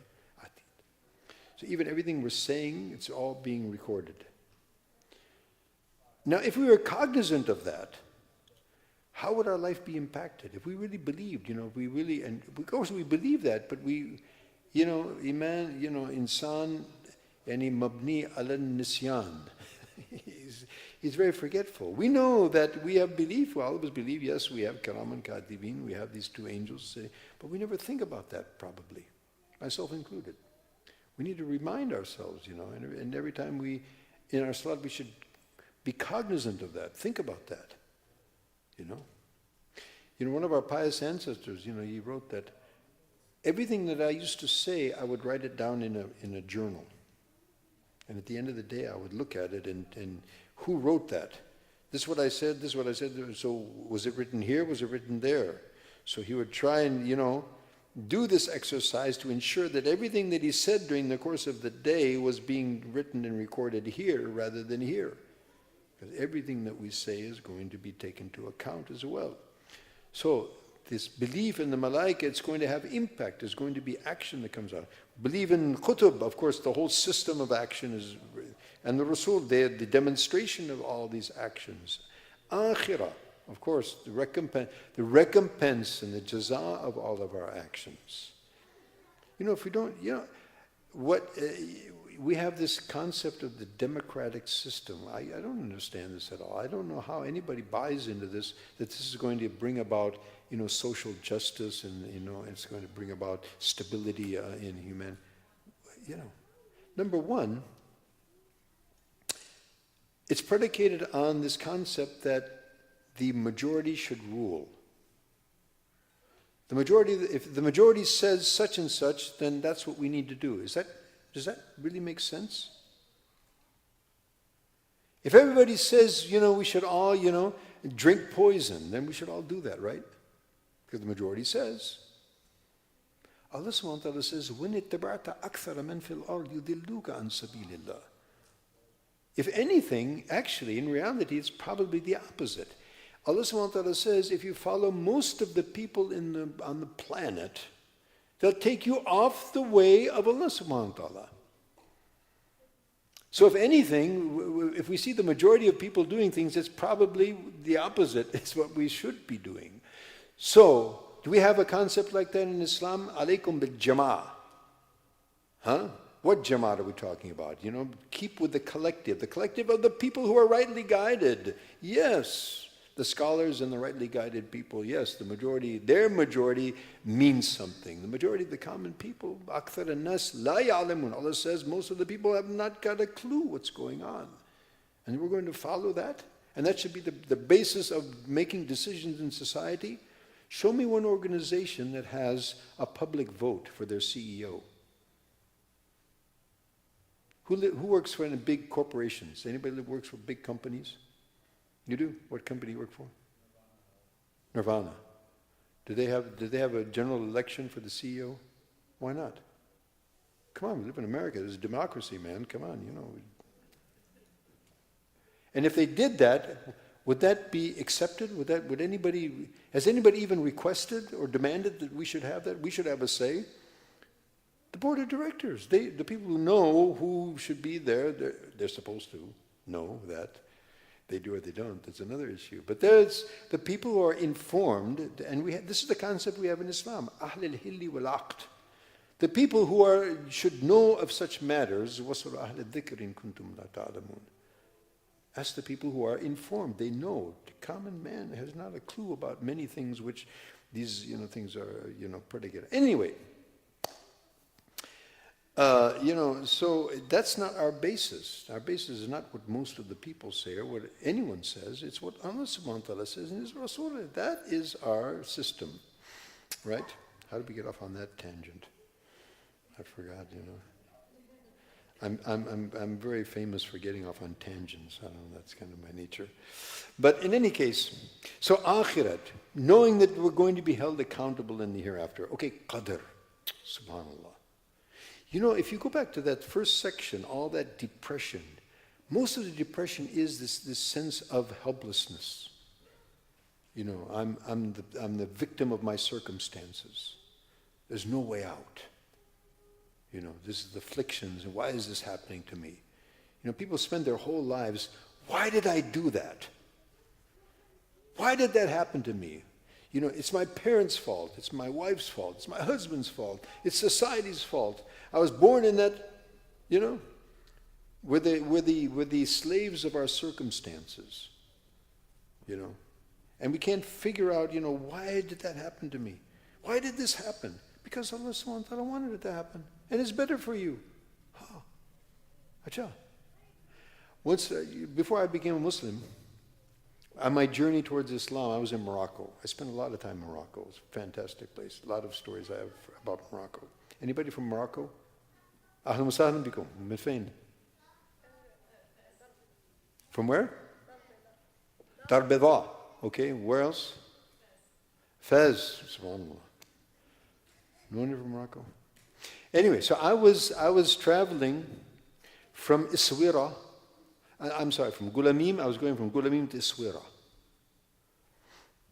And it was hot. I was thirsty. And this was like 50 years ago. More than 50 years ago. So there was hardly any traffic on the road. Maybe a car or two, a bus might come once a day or something like that. So I've got my pack on my back and my guitar and all this stuff, and I'm walking down the road. And I'm hot, and I'm thirsty, I'm hungry, I'm tired, and there's no way to, and I'm exhausted, and I sit down by the side of the road. So this Moroccan villager, he comes walking by, he's leading his donkey. He's not riding it, he's actually leading his donkey, his himar. And he looks at me, and he says, what's wrong with you? I was sitting there, with all despondent, and he said, what's wrong with you?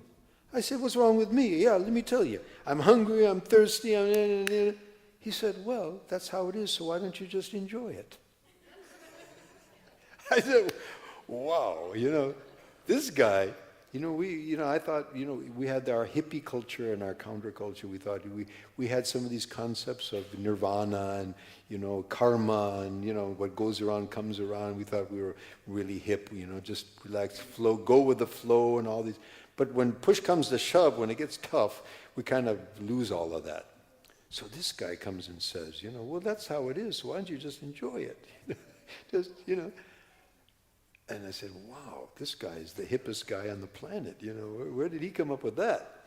So how did he say that? Because he believes in qadr. Another in Morocco, in Marrakesh. Because I'm from California, right? So, and I'm a health food, we say health food freak, we used to say, someone's always looking, to eat healthy, natural stuff. So dates is part of my daily habit. So I went to the date market in Marrakesh,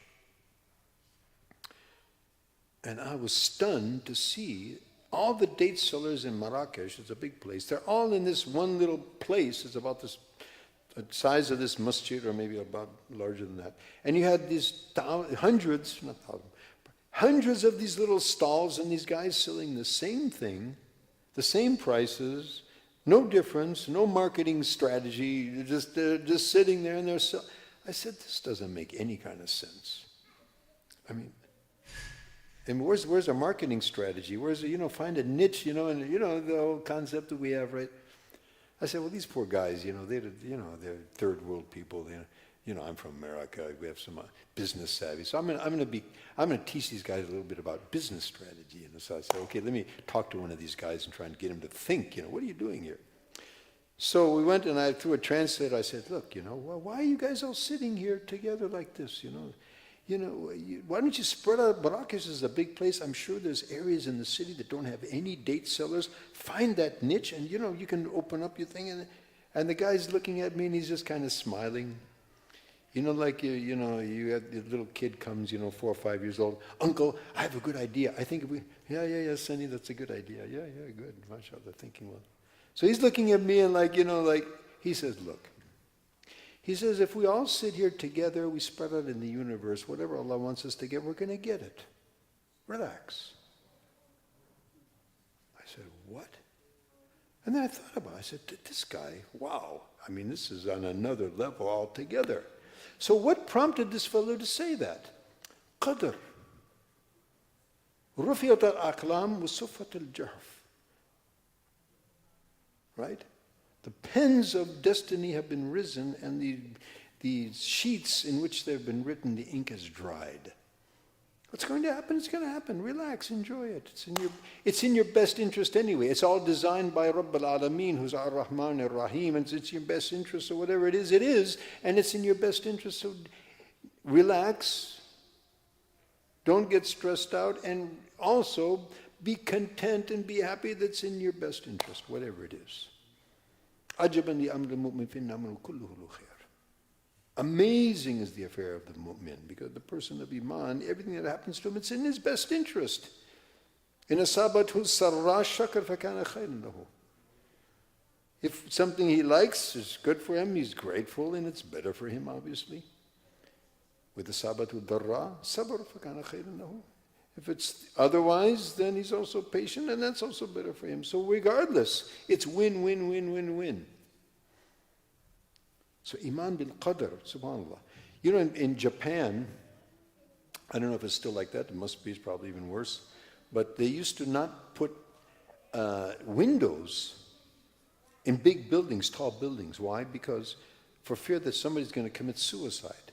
The suicide rates are so high, you know, and people are just looking to end it, you know. Why?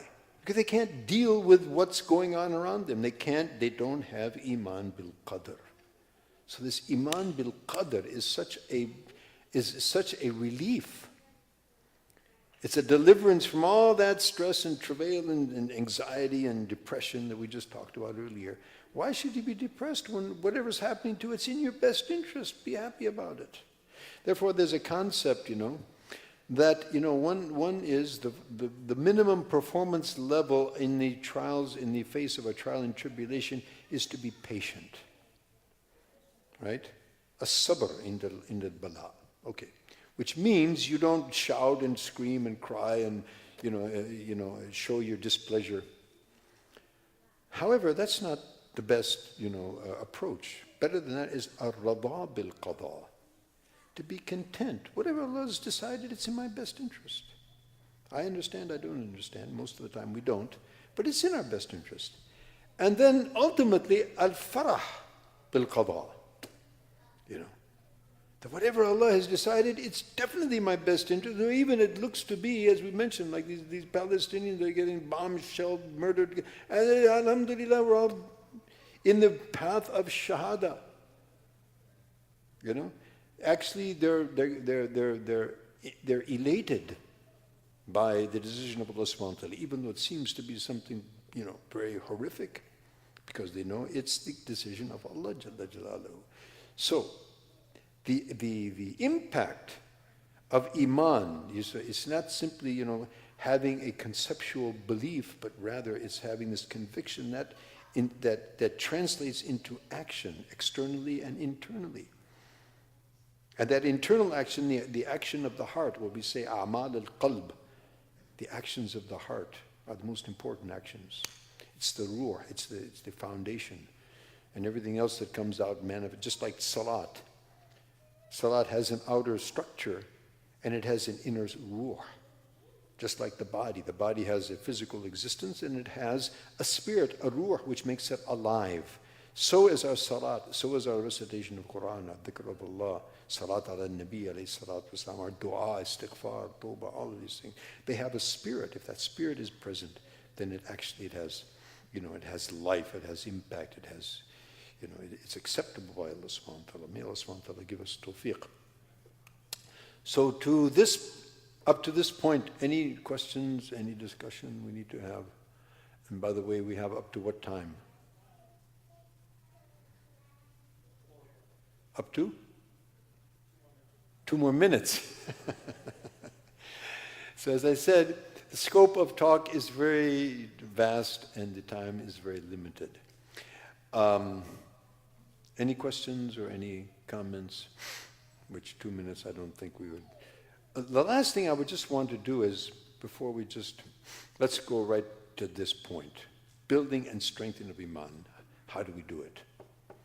Okay, modus operandi. Iman is so important, so how do we strengthen it?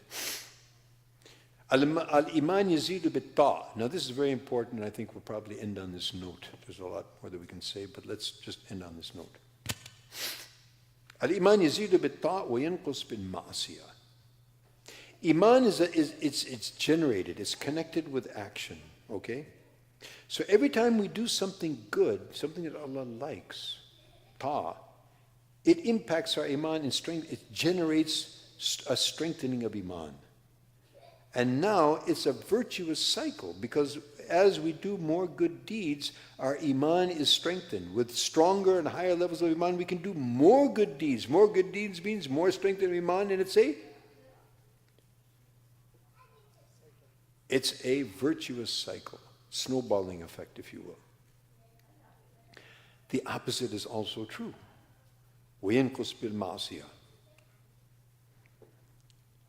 So if we commit sins, then it's a darkness. Iman is light, nur. So disobedience of Allah subhanahu is darkness. It will put out the light of iman. So iman starts to decrease. With the decrease of iman, it becomes more difficult to do. How many of us have experienced it's hard to get up and make salat, get up in fajr, make wudu on a cold morning, and offer that salat and fasting in Ramadan, and if we find difficulty in that, we find laziness in that, it means that our iman is of a weak level. So we need to struggle against ourselves and do those things, even if it's, as they say, fake it until you make it, right? Imam Ghazali says, تَعَلَّمْنَا لِغَيْرِ اللَّهِ ثُمَّ أَبَى اللَّهِ إِلَىٰ أَنْ يَكُونَ لَهُ. He said, we were young, we were put in the madrasa, we were put in the, we went through the process, we didn't really have full cognition, even we became famous, but then that real conviction that we searched ourselves, we didn't find it, and then the long story, the story of his life, and then ultimately he became what he became, but this, as they say, so you go through the movements and the effort, and then ultimately the reality, sinks in. And so, we struggle with ourselves, we struggle with the shaitan, we struggle with the environment, we struggle with the wrong, environment, etc., etc. And then a time comes when we start enjoying prayer, we start enjoying sitting and doing the remembrance of Allah, we start enjoying reading the Quran, we start enjoying being good and being nice and being generous and all the good things that Allah subhanahu wa ta'ala wants us to be. And as we do so, the iman gets strengthened, more strength of iman, more strength of action, more strength of iman. It's a virtuous cycle.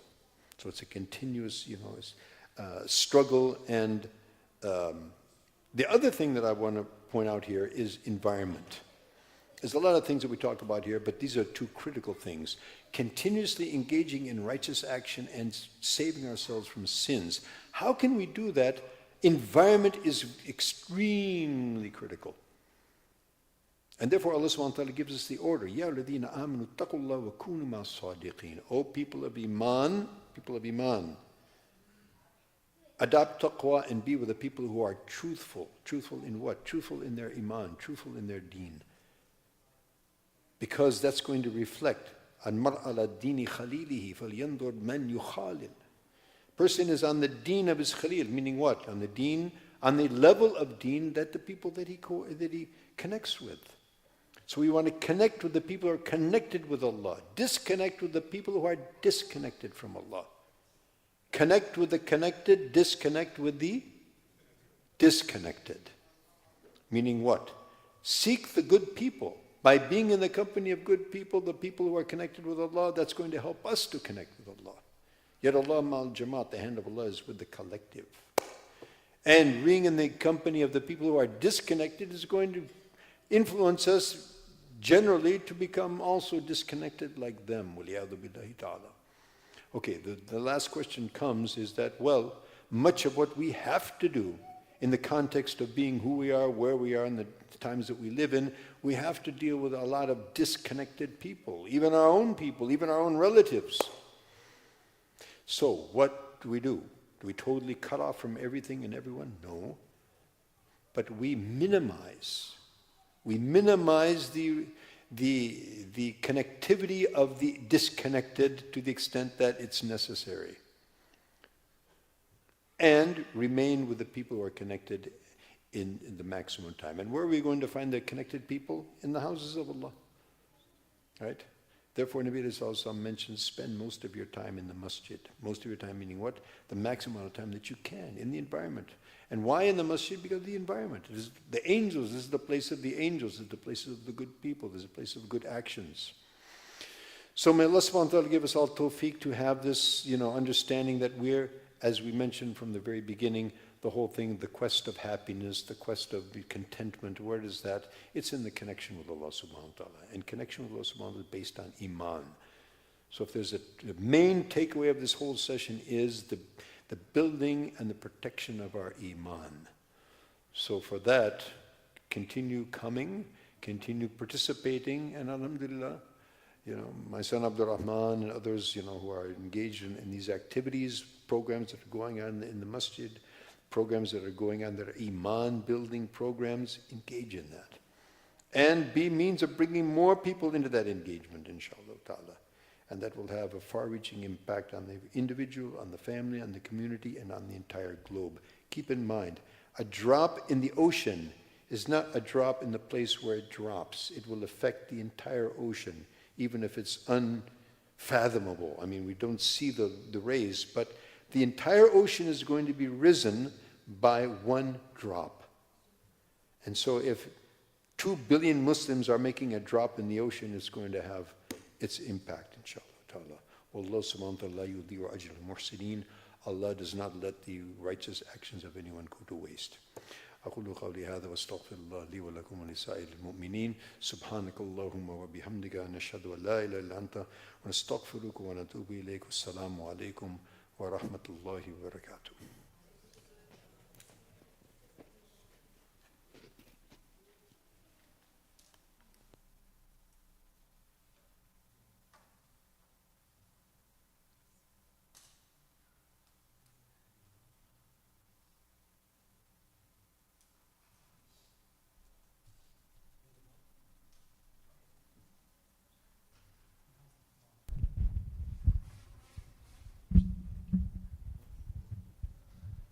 Assalamu alaikum wa rahmatullah. Jazakallah khair for everyone who came. MashaAllah, barakallah fikum. It was a very good learning session. Inshallah, we'll continue doing these programs. Try to do it every other month. We have a program coming up, inshallah, in the end of November, right? Mid-December. Mid-December is when usually colleges are off for winter break. So we'll have a program, seerah program that we do every year. This year, however, we didn't do it in June and July, somewhere around that time. So we kind of pushed it towards the end of the year. So inshallah, we'll end the year, the 2023, inshallah, with the Seerah program. We have Imam Suhaib Webb coming and Sheikh Mikhail from Dallas, inshallah. So please join us. Mark your calendars, 16th of December.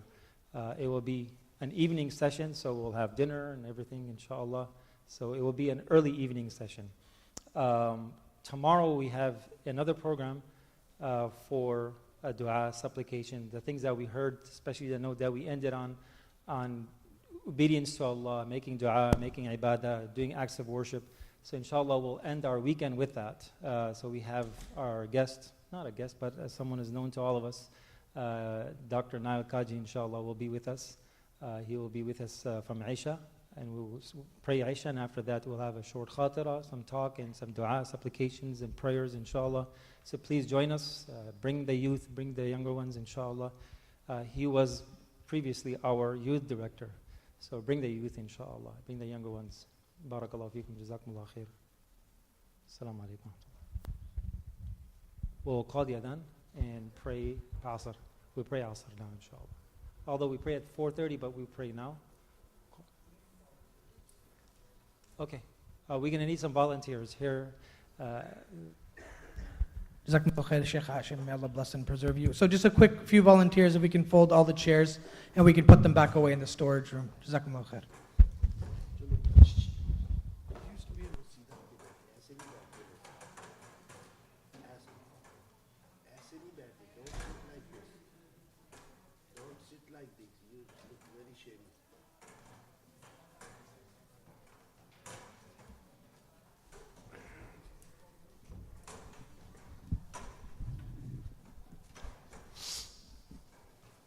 Allahu Akbar, Allahu Akbar, Allahu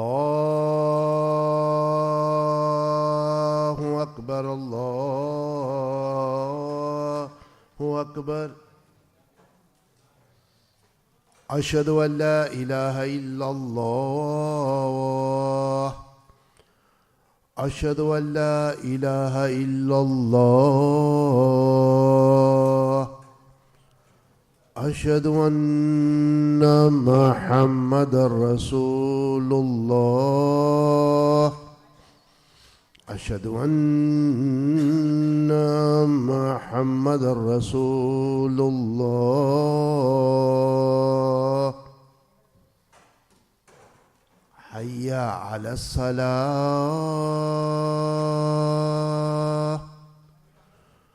حي على الصلاة.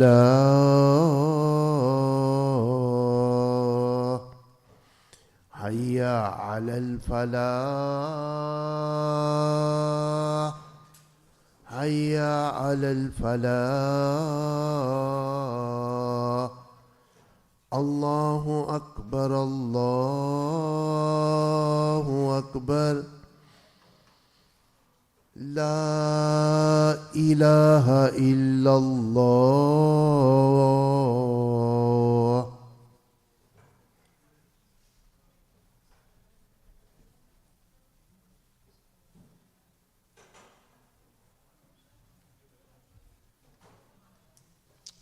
We have tea outside, inshallah, take some, inshallah.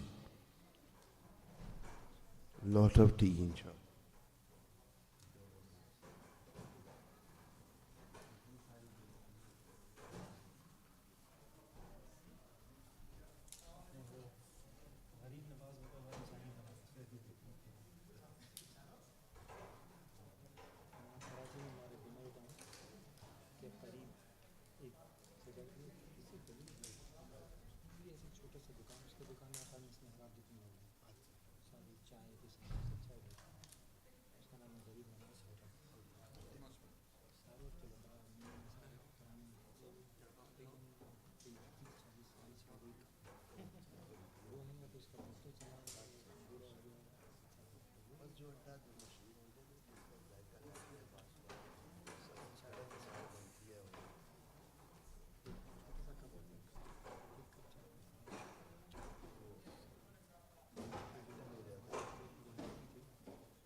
الله أكبر، الله أكبر، الله أكبر، الله أكبر.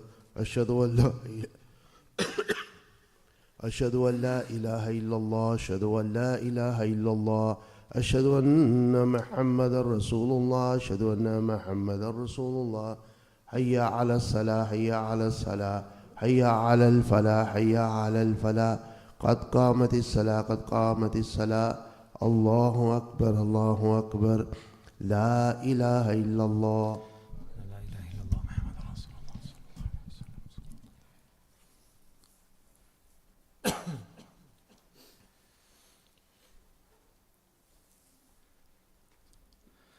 الله أكبر.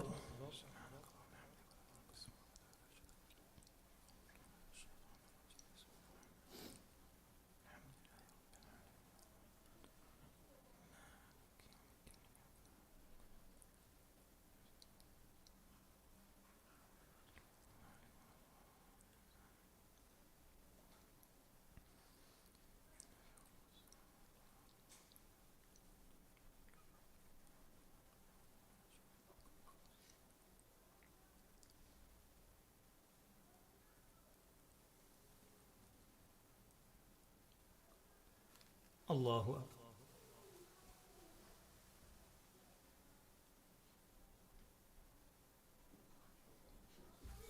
سمع الله لمن حمده.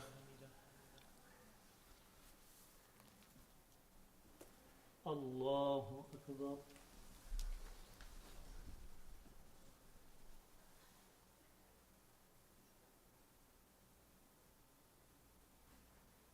الله أكبر.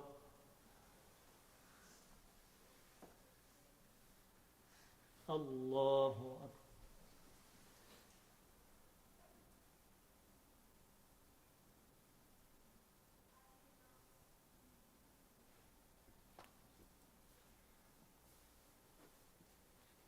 الله أكبر.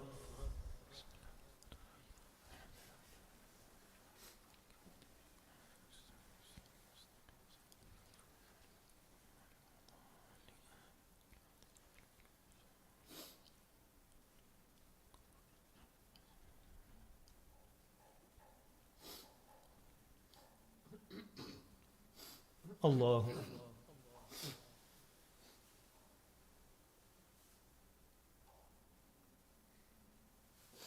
سمع الله لمن حمده.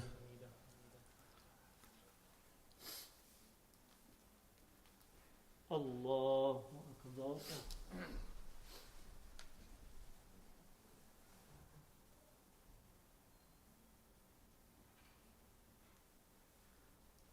الله أكبر.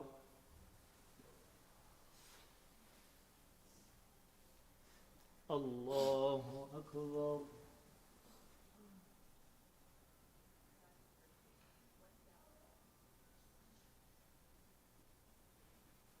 الله